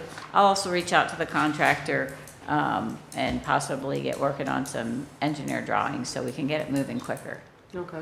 It's just the way it was stated, it sounded like it was, we were just going to rip it out without really looking at what we can do as a temporary fix. No, definitely, we'll make it safe. Yeah. Okay, thank you. That puts us on tab. We didn't. Wait, Oh, I yeah, forget public and comment. just to confirm, was there public comment? There is no one signed up for this Okay, item. now, we have a motion and a second. Yep. Marnie, call the roll. Vice Mayor Don Horton? Yes. Councilmember Anna Richards? Yes. Councilmember Steve Friedman? Yes. Councilmember Deb Gillis? Yes. And Mayor Sharon Mahoney. Yes, The motion passes 5-0. okay. So now that should move us to tab 14? Yes, that's correct. Tab 14 is a resolution of the Village Council of Islamorada Village, Violence, Florida, approving work authorization number 21 with WSP USA, Inc.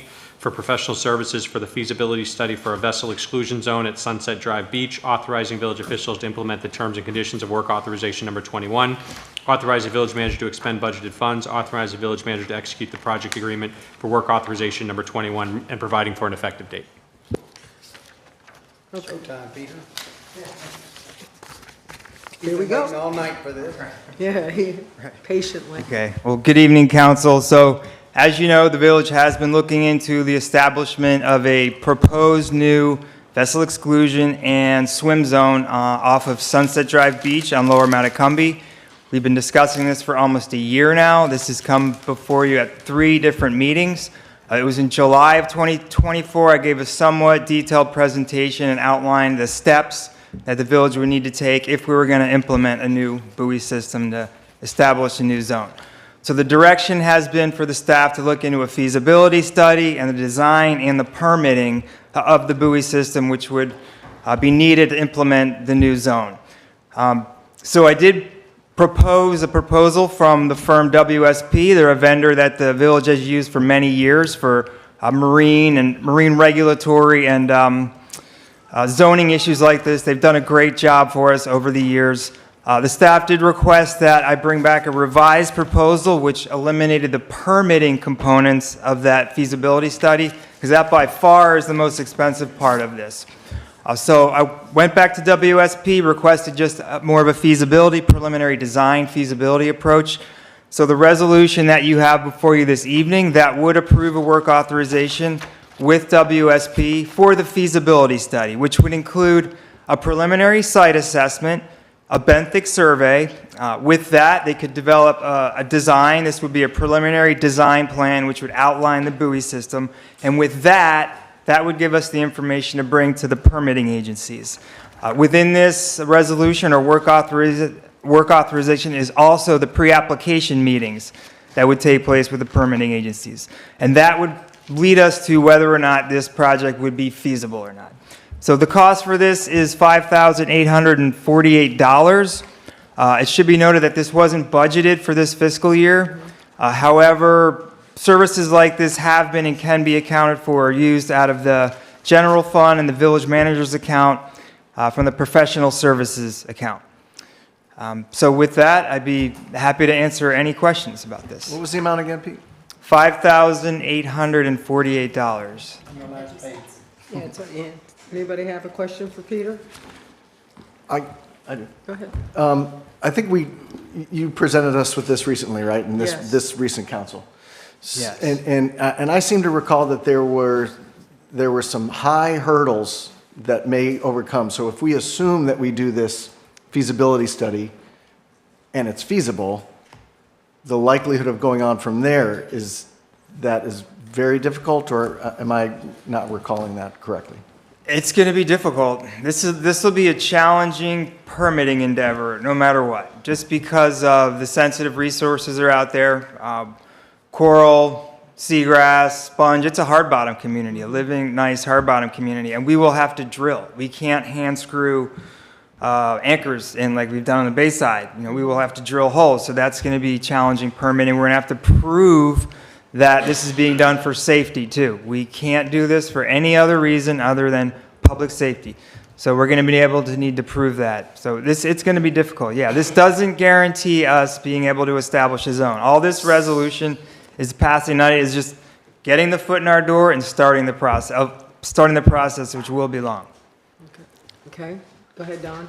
Steve, I recall you talking about this when Peter gave the presentation, and you had a concern, as well as I did, about making this a vessel exclusion zone where somebody that was in there tarpon fishing or bone fishing couldn't even go in there.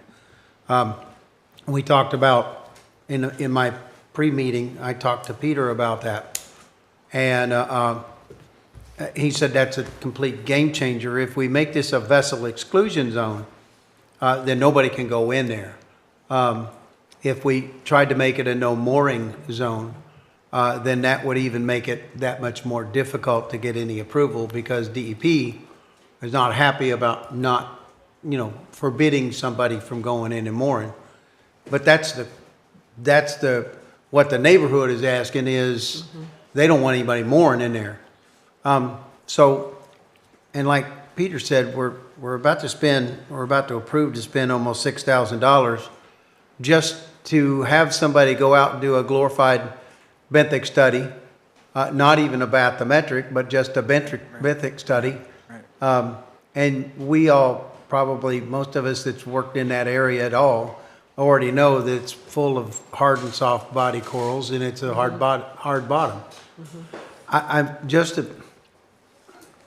So I think that the neighborhood needs to understand that if we approve this, we're approving almost $6,000 just for somebody to go out there and swim it and then mark it where these buoys are going. And then, like Peter said, the buoys are not just something that can be driven in the dirt. They're going to have to drill holes in there. And when the DEP looks at something like that, if it's a 12-inch hole, then they want 3 times that diameter to have no benthos present in that larger area. In order to do that, I've permitted this stuff for years, and this is the reason why, one of the reasons why Lower Matacumbe is prohibited from having new docks, because the ocean side of Lower Matacumbe is both a Turtle Beach and a hard, a certified hard bottom in almost the entirety of Lower Matacumbe. So in a way, I feel like we're just about to waste $6,000, because even if we came back and they said, yeah, you could, then we have to make a decision, are we going to go on and make it a vessel exclusion zone? And I think what I heard from you, from me, and I think maybe Deb, I'm not sure, is that do we really want to start excluding vessels from that area? They can't go through there, they can't bonefish, they can't tarpon fish, they can't anything. Now, I used to pompano fish there in the 70s. There was a run that was crazy.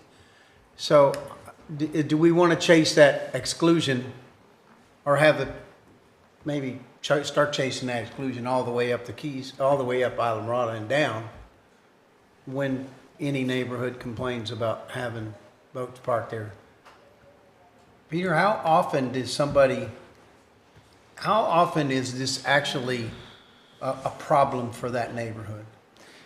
Yes, so as far as I know, and I don't live there, but from my knowledge and what I've heard and from what I've seen, this is mainly an issue in the warmer summer months and on the weekends. I don't think the issue is with, the locals coming there after work or something. This is during those really nice holiday weekend days when there's nice weather. This is the ocean side. It's not like the Bayside. This is much more volatile. So if there's wind, the people aren't there like they are on the Bayside. So I think it's a problem only, a handful of times during the year. All right, thank you. And Deb had her hand please up correct me if someone wants to Go ahead, Deb. say otherwise. Well, I thought, and obviously I misunderstood, I thought that that's part of the study would tell us whether or not we'd be able to have a good chance of getting it approved. That's what I understood. That's too. what I understood, is that's what the study would, because of the pre-app conferences and stuff, it would tell us whether or not we'd have a good chance of getting it approved. Approved for what? The permitting. The permitting. Permits approved. To do That's, this. that's Just a vessel correct. exclusion or a no mooring? Well, I didn't know we were deciding that tonight, so I didn't study up on that. I'll be honest. I would. No, that's good. It's a big difference. It is.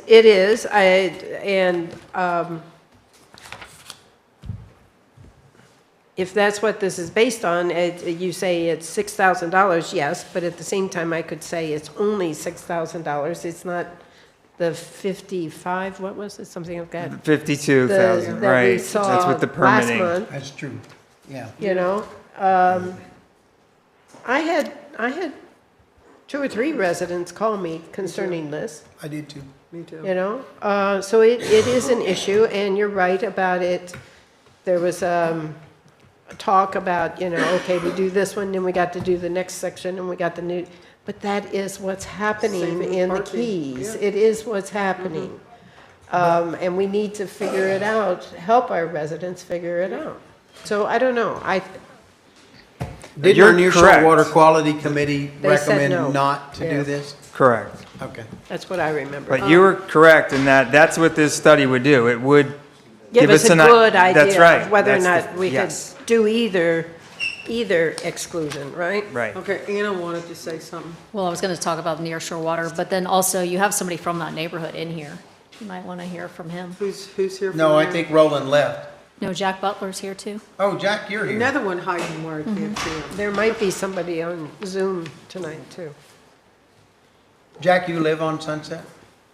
Jack Butler, Lower Matacumbe, Iroquois, actually. Okay. This is my first time at a meeting, and Welcome. thank you for all you do, because You're this doing is pretty good. brutal. We're proud. Right here. I spoke, the homeowners association basically is staying out of this situation, and they're letting the individuals kind of speak up for what they want. You have 2 streets there. You have Sunset, which is right on the water there, and then you have Iroquois. I'm on Iroquois. Basically, the Iroquois street, they're a no, a flat no for this, because we're the ones that go out and boat and fish and stuff like that, and we might come back in there at the end of the day while the sun's setting and enjoy that area. The Sunset people are a yes, okay? But it's somewhat of a washy yes, too, when I talk to them. There's more volume on Sunset, so if you look at the numbers, it's basically almost 100% on Sunset yes and 100% on Iroquois no. So, but volume-wise, you're going to have more votes yes, just because there's way more houses and stuff on Sunset. As far as the environment and the use of that, it's way less useful year-round than the bay is, because the bay has a lot more control as far as the weather and the waves and protection. So it's not used as much. Now, I will say that, as always, when we put the buoy system on the bay side, you had some people that came over onto the Sunset side, okay? And they bring their loud music and their stuff with them.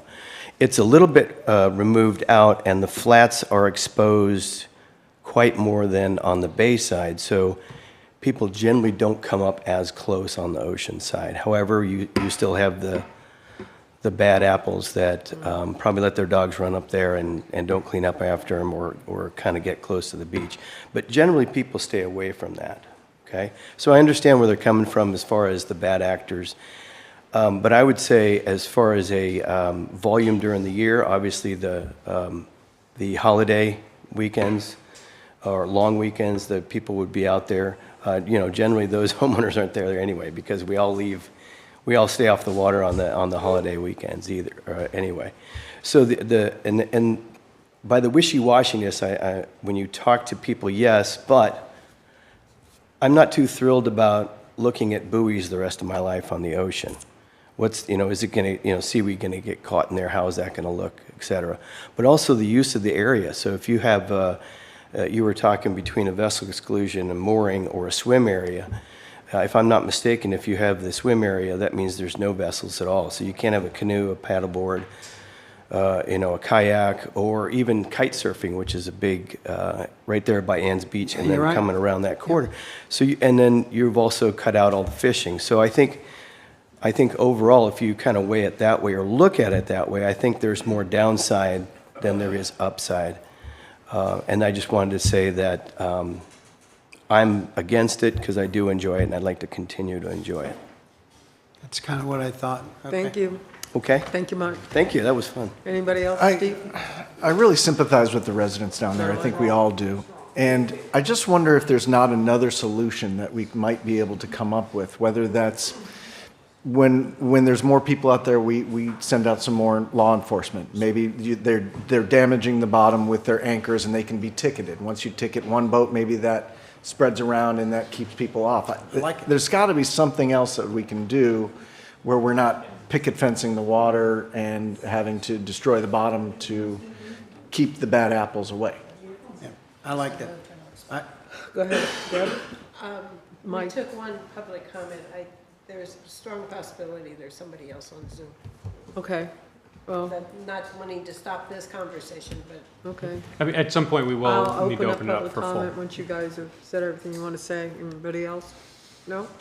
All right, so before we vote, you guys want to have public comment? Sure. Okay, go ahead, Marnie. Okay, we've got a couple of folks on Zoom, but first up, we have Van Cadenhead.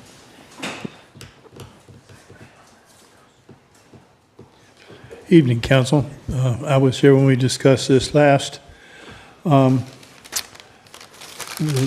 points that have been made by Mr. Horton and also Mr. Friedman about denying fishing in that area strikes home with me. And I would remind you, as I have consistently reminded you, that Isla Mirada is completely part of the National Marine Sanctuary, which extends to the high tide mark. So in other words, we have the Florida Keys National Marine Sanctuary in the area that we're discussing here tonight. So I think we should, ask for guidance from them.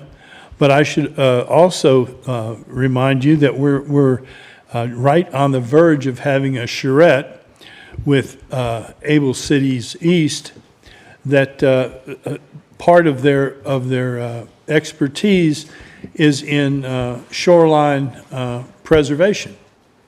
So I think that we should hold off on kick this down the road and let some of their experts look at it and see if we can get somebody else to do this $5,800 worth of work. And it's in, it's in the words. Words are very important. And if you were to have a no motor zone and a no anchor zone delineated by buoys, not a lot of buoys, but just a recognized area, and then you would still be able to pull in there. You would still be able to have kayaks, and the residents would still have access to the beach. They just wouldn't be able to drive up on the beach and in that area with outboard motors. So, I think there's a medium way to do this that make everybody happy.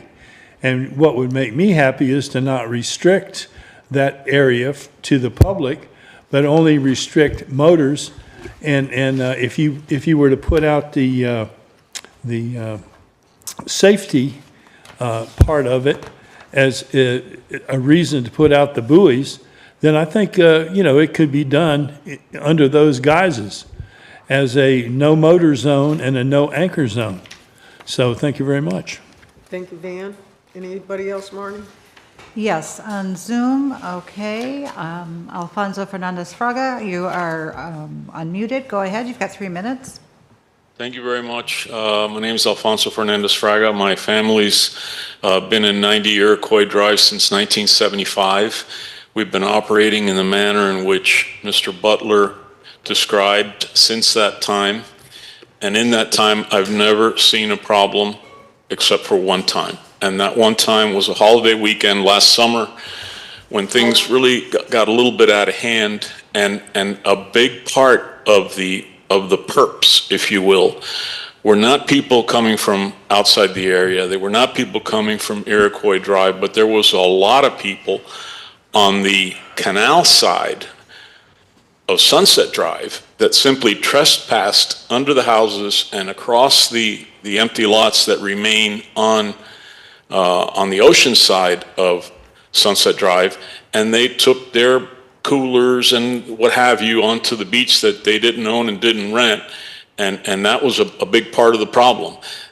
Putting buoys up and keeping boats out is never going to solve that problem. That's a completely different problem, and that is what I saw last July 4th. I was there to look at it. I've never seen any other similar problem at any other time. And I would like one additional opportunity. I intended to be there.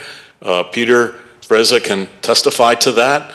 I drove down and got to the point where there's a fork in the road between Card Sound and the 18-mile stretch, and the authorities had it shut down completely because of a grass fire. I had visuals that I prepared that I wanted to share with you, going back to aerials that were taken in 1959, and you could see the development of the beach, and you could see many things that I wanted to share to add some more information to your decision-making process. And unfortunately, I was not able to get down there, so I turned around, scrambled back here to the office, and I've been listening to the deliberations ever since to be able to get my 2 cents in.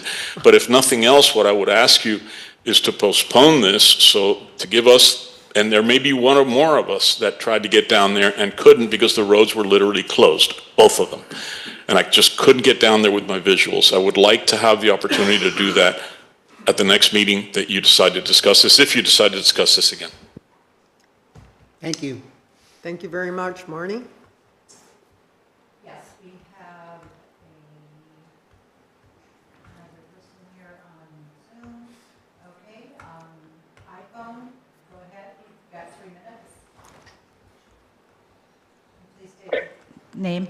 Hello, this is Robert Moser, Lower Metacombe Beach property owners.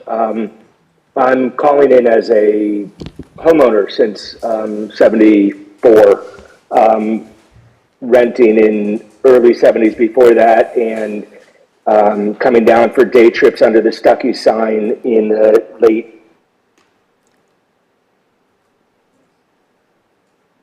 Think we lost him? Am I back? Yes, you are, thank you. Okay, not sure where I left off, but the bottom line is, I've spoken, received phone calls and emails, and solicited, and have 18 families on Sunset Drive who are for a vessel exclusion zone, and 4 on Sunset Drive that are against it. And on Iroquois Drive, there are, including Mr. Fraga and Jack Butler, there are 8 families that I have confirmed that are against a vessel exclusion zone. Do you have any other questions that I can contribute to? Because it doesn't sound like the council wants to go this direction. I mean, my personal opinion is there is absolutely no fishing on a sandbar that's 3 inches. You know, to go fishing, Don, in all due respect, you have to be out past the jetty, or you have to be further north, you know, towards the other houses, towards Sea Oaks Beach.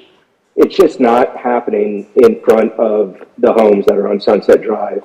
And as far as kite surfing goes, I mean, they shouldn't be running into a jetty anyway.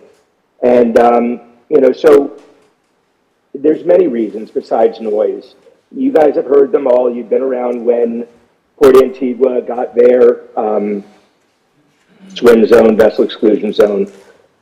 Whatever we have to do creatively, you know, we're willing to work with you. But it's a problem that is not going to go away and is only going to get worse. And you have a lot of disgruntled homeowners that pay a lot in taxes. And so we implore you to help us find a solution. And thank you. Thank you, Robert. Marnie, anybody else? No, ma'am, that's it. Okay. Do we have any public comment from anybody before we discuss more? No? Okay. Council, what do you think?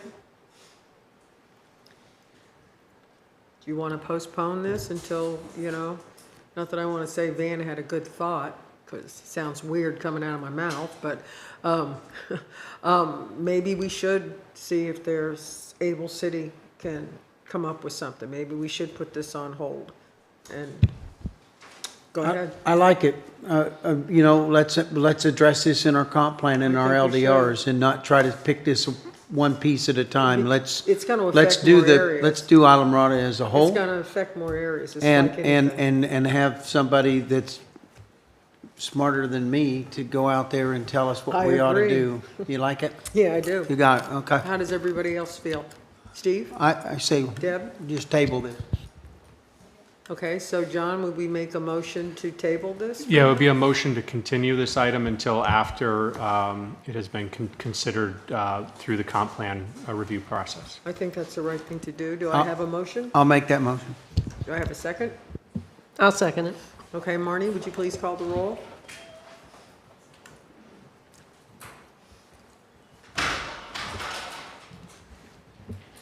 Okay, Vice Mayor Don Horton, Yeah. Councilmember Deb Gillis. Yes. Councilmember Steve Friedman, Yes. Councilmember Anna Richards, Yes. and Mayor Sharon Mahoney. Yes. Okay, the motion passes 5-0. Okay. Can I say, Peter, thank you for putting the work in on this, though.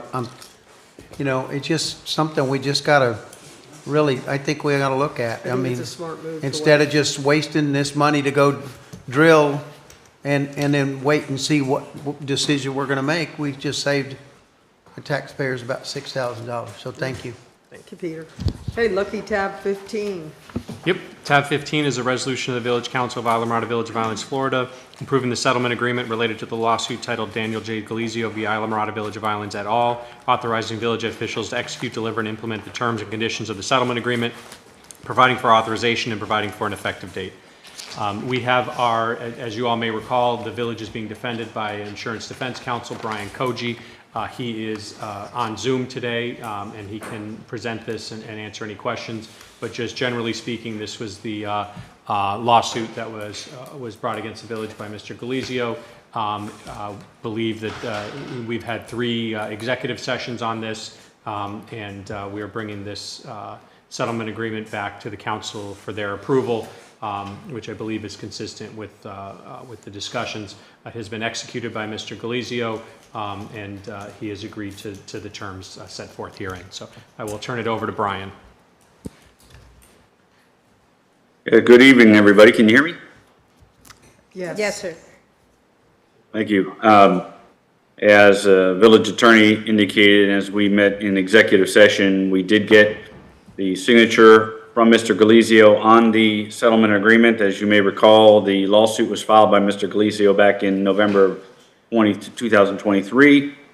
He's got 3 claims: a whistleblower claim against the village, a breach of contract claim for severance pay against the village, and also a separate claim against former village manager, Mr. Yates.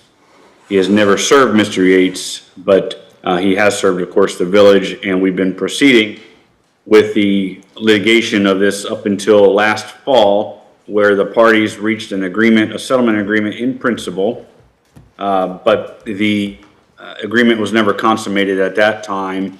There were some discussions over the language in the agreement, and ultimately, Mr. Galizio did not sign the agreement until after the election. We met again in executive session, and we essentially gave Mr. Galizio a deadline to file earlier in March to get it on this public meeting agenda, or we would move forward with the litigation, and he did sign the agreement. So you have a copy of that agreement. Happy to go through that if you'd like, but we are recommending that the village council approve the settlement agreement. Happy to answer any questions. Anybody have any questions? Steve? No, I move to accept, to move on. Anybody else? And I'll second. Okay, we need to open public comment. Yes. Okay, any public comment from anyone? Yes, we have Van Cadenhead and Joe Wishmeyer.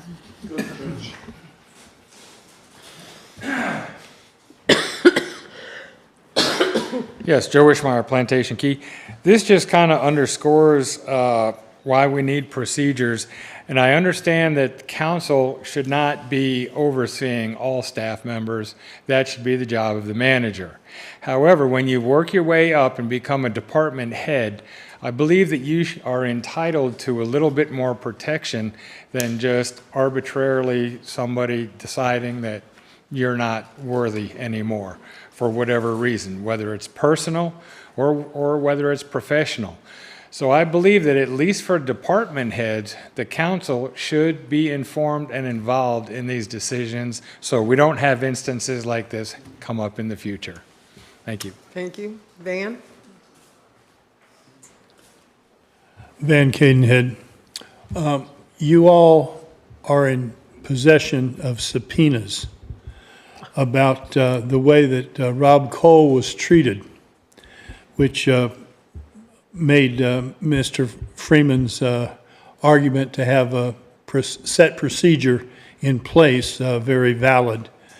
And I think that what happened we've had two exceptional employees that were doing nothing wrong, namely Dan Galizio and Rob Cole, been stripped of their jobs, and what's worse, their professional integrity has been impugned, and they have been defamed in spite of the records that they have of their past histories, and they have been hurt by this council and by the actions of this council. And so I urge you to, if he's already signed off on this, he still has 21 days or 7 days or a certain period that he can go back on it, because I think he's getting short-sheeted myself personally. So I don't understand how $80,000 is going to cure this for Mr. Galizio. Mr. Galizio has been damaged, and to me, he's entitled to punitive damages, which would make this council think twice before doing what they did to Rob Cole and Dan Galizio. So those are my thoughts on this, and you're probably going to pass this, but I would remind you that he does have time to back up on this within 7 or 21 days. I don't know what Laura can tell me, but it's not set in stone yet.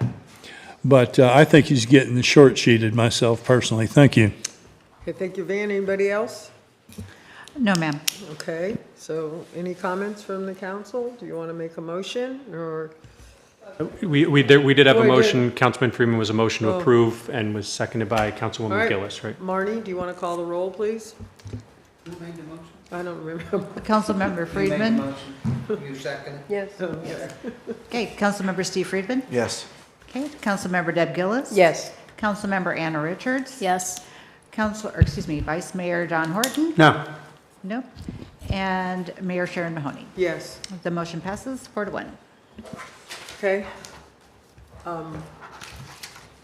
Do we go to the after-action report now? Yep, and then if you recall, Jennifer's discussion item from tab, I think it was tab 8, was going to be discussed at the same time as well. Hard to say something. Okay, Jennifer? Thank you, Madam Mayor and Council.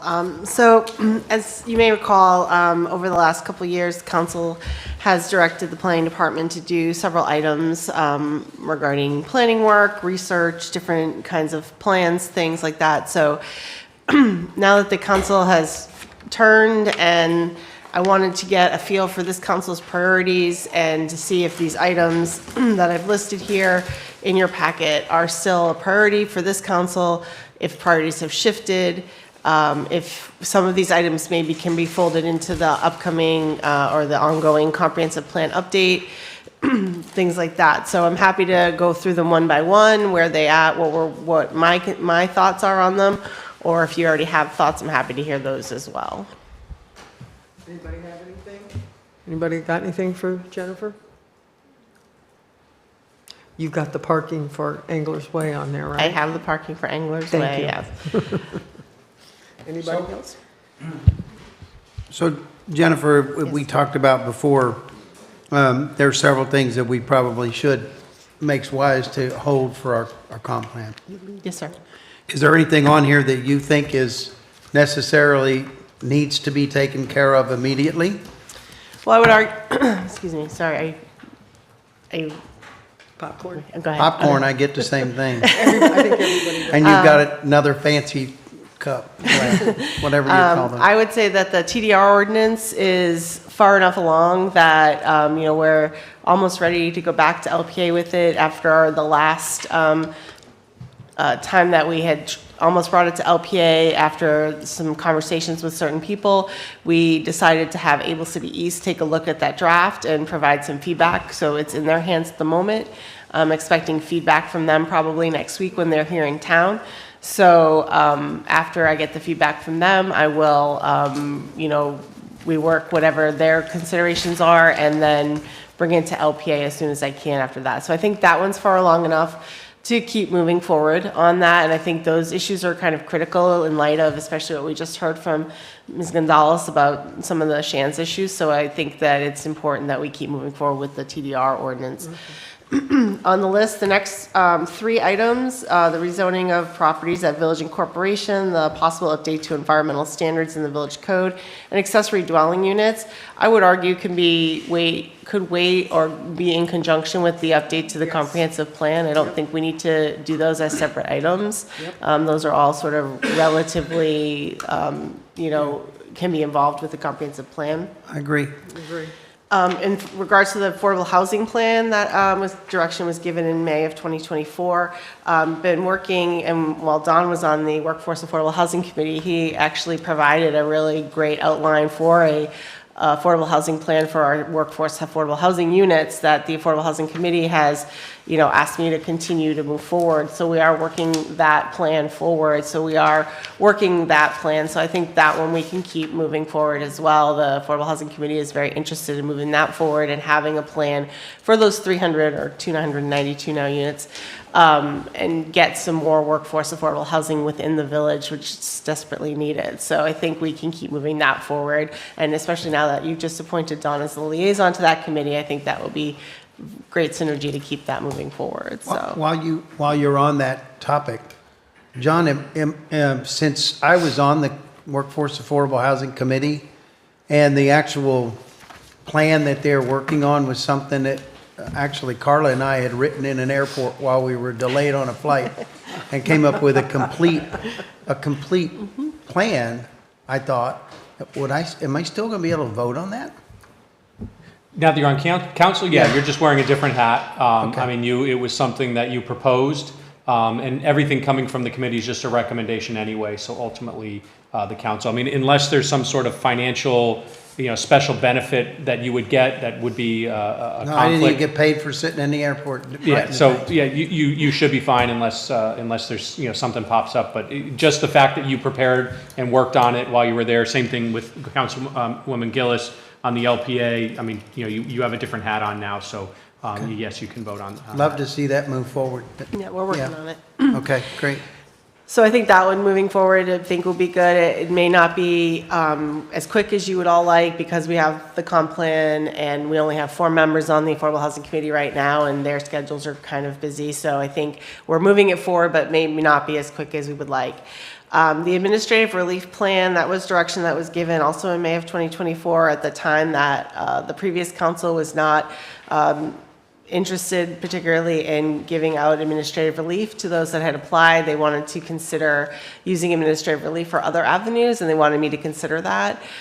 So thus far, this council has already given out, I think it's at least 2 administrative reliefs since you've been seated. So I'm guessing that this council may have different feelings, but I don't want to speak for you. So if you want me to continue looking at different avenues to use administrative relief, I'll happily do that. But if you're content with using them as intended when people apply for administrative relief, we'll push that one to the back.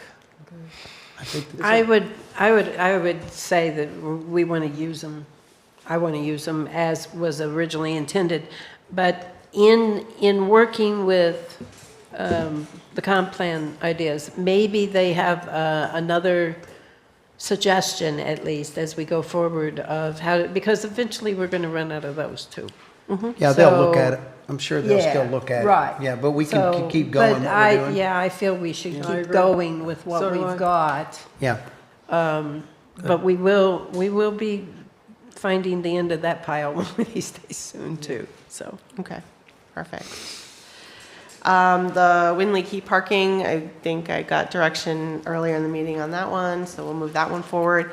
The food truck ordinance, I believe that came up this past December. I'm happy to move that forward individually, but I think that makes more sense as an overarching discussion when we start working on the LDRs. I don't think there's an urgent need for it right now. Food trucks are preempted by the state in general. The only thing we would be able to regulate under an ordinance would be the location of food trucks, and I don't see an urgent need for that at the moment. So I think if we could hold off on that a little bit until we're ready to start looking at the LDRs, I'd be appreciative of that. Don't you already have a code case on that, on one? We do. We've sort of put that one, the applicant had asked, because the council has asked us to look at an ordinance, the applicant or the violator, or whatever you want to call it, has asked us to stay the code case until the ordinance is resolved, and we've agreed to that, so. And we only have the one in the village, right? That's correct. Yeah. Well, the It should be only stayed violation until we in the village. figure There's it only out. one violation, there's other food trucks, but there's And only y'all are one. good not yes, advancing that? We are not advancing that at this Okay. time. Okay.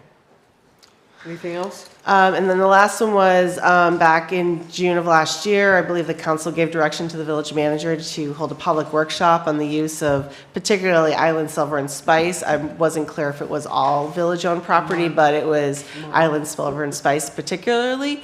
That direction was then given to myself and the planning department from the, at that time, current village manager. So that's on my list, and I wanted to know the priority level of that from the council and whether or not it included the Machado property and other I think it was village-owned everything. property. I think we had asked to look at all the properties that we own and have maybe a list that they could either A, be discussed, B, we wanted to maybe get rid of one of them, or I don't know, but we did ask for you to give us a whole list because I'm not even sure what we own totally. And nothing ever happened, that was requested to have a workshop in June and nothing ever happened on No, that? sir. No, sir. It was Interesting. actually requested to have a workshop when it was originally purchased.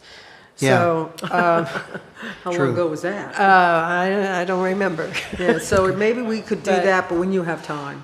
But, Do the list. yeah, part of that will depend upon how we move forward with doing some of the affordables, because that was also one of the ideas of using that property. And I But think- a list of properties in the village that could be used for public works, affordables, whatever. Some kind of overall list would be nice to have. You mentioned in the village, I believe we own at least one parcel that might be outside village in the county. Just wanted to make sure you want us to Yes. include that as, Yes, however yeah. many there are, but I think there are some outside village limits.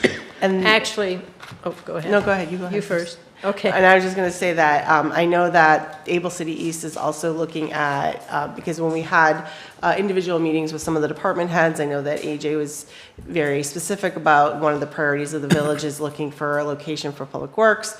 And so they're already like looking at some of the vacant properties that the village owns and what is feasible for public works. So they are looking at some of that stuff as well. So we can, work on so that's with them as Okay. well. So That's good. And when I had my individual meetings, we spoke about the fact that I think there's more than one lot outside the village that the village owns. And what we can do, maybe the county, I think, owns stuff inside. Trade 'em. Maybe we could, Trade. there was a trade talked about quite a while ago now. But of some of those possibilities of what we can do to pull it all back within the confines of the village. I don't know what kind of properties they are, so. All right, so I'll keep that on the list, but I'll keep that sort of on the lower end of the list for now and try to work on the other two priorities that you guys have given me.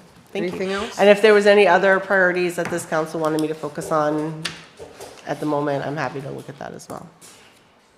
You got a good feel for where you're going now? I do, thank you.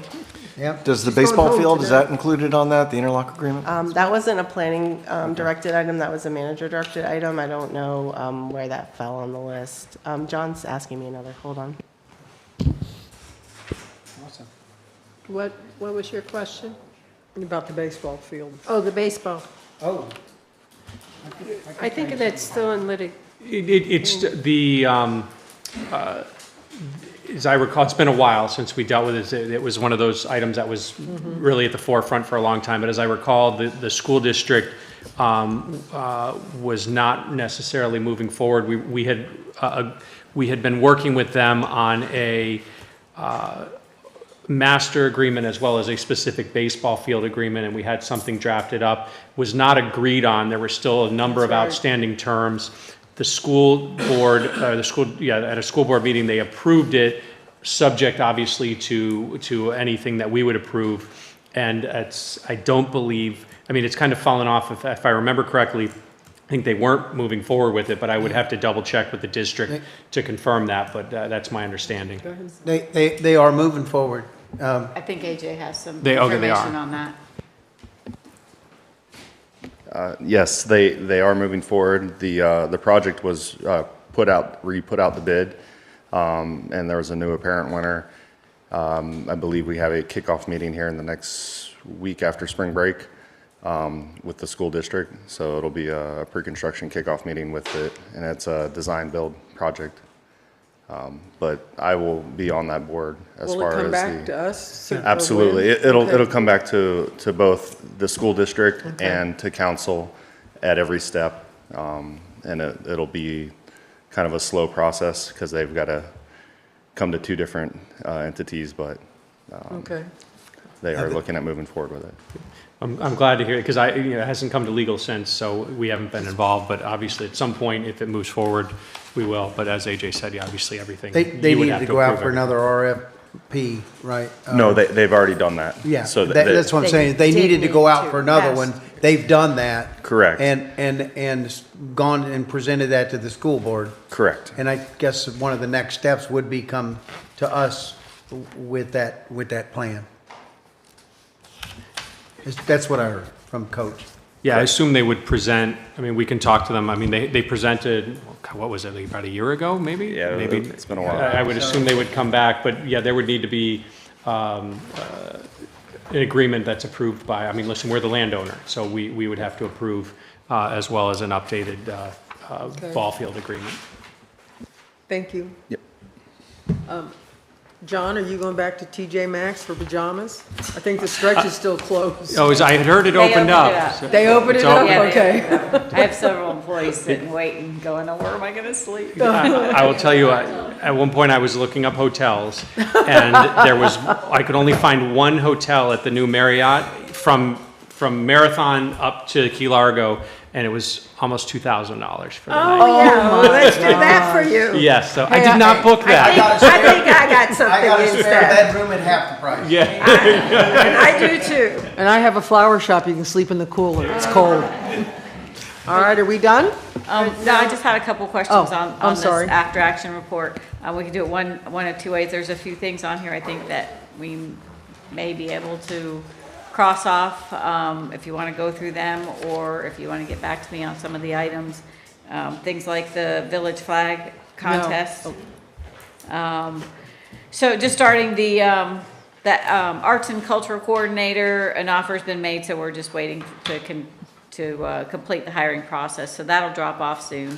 The strategic plan, that is a lengthy process. I think we should leave it in here, and that will be up to the new manager to move forward with that. Let's bring the flag thing back up. Can we get rid of that? That's up to you guys. If you say, Who wants a if you flag? say take it off, I'll take it off. We're taking it off. Take it off. Oh, bless you guys, Okay. thank you. I was cringing over here. What else did we have? Oh my God, it was torture. How flags are made. Relocation. The relocation of transfer. Public Works, we'll leave that on there. That's kind of an ongoing item. There was one other thing on here, this, sister city agreement. That needs to go away too. You know what, Actually, we have a sister I know we do. city. Van got up at a meeting. We do. I know, he said it's just like Mississippi or Missouri. Okay, I knew it was Ocean somewhere. Springs. It wasn't I never Bahamas as re- Buddy Ocean wanted. something. I couldn't Wasn't Buddy remember. wanted the Bahamas. And I don't really know what that involves, if it's worthwhile for us to do it.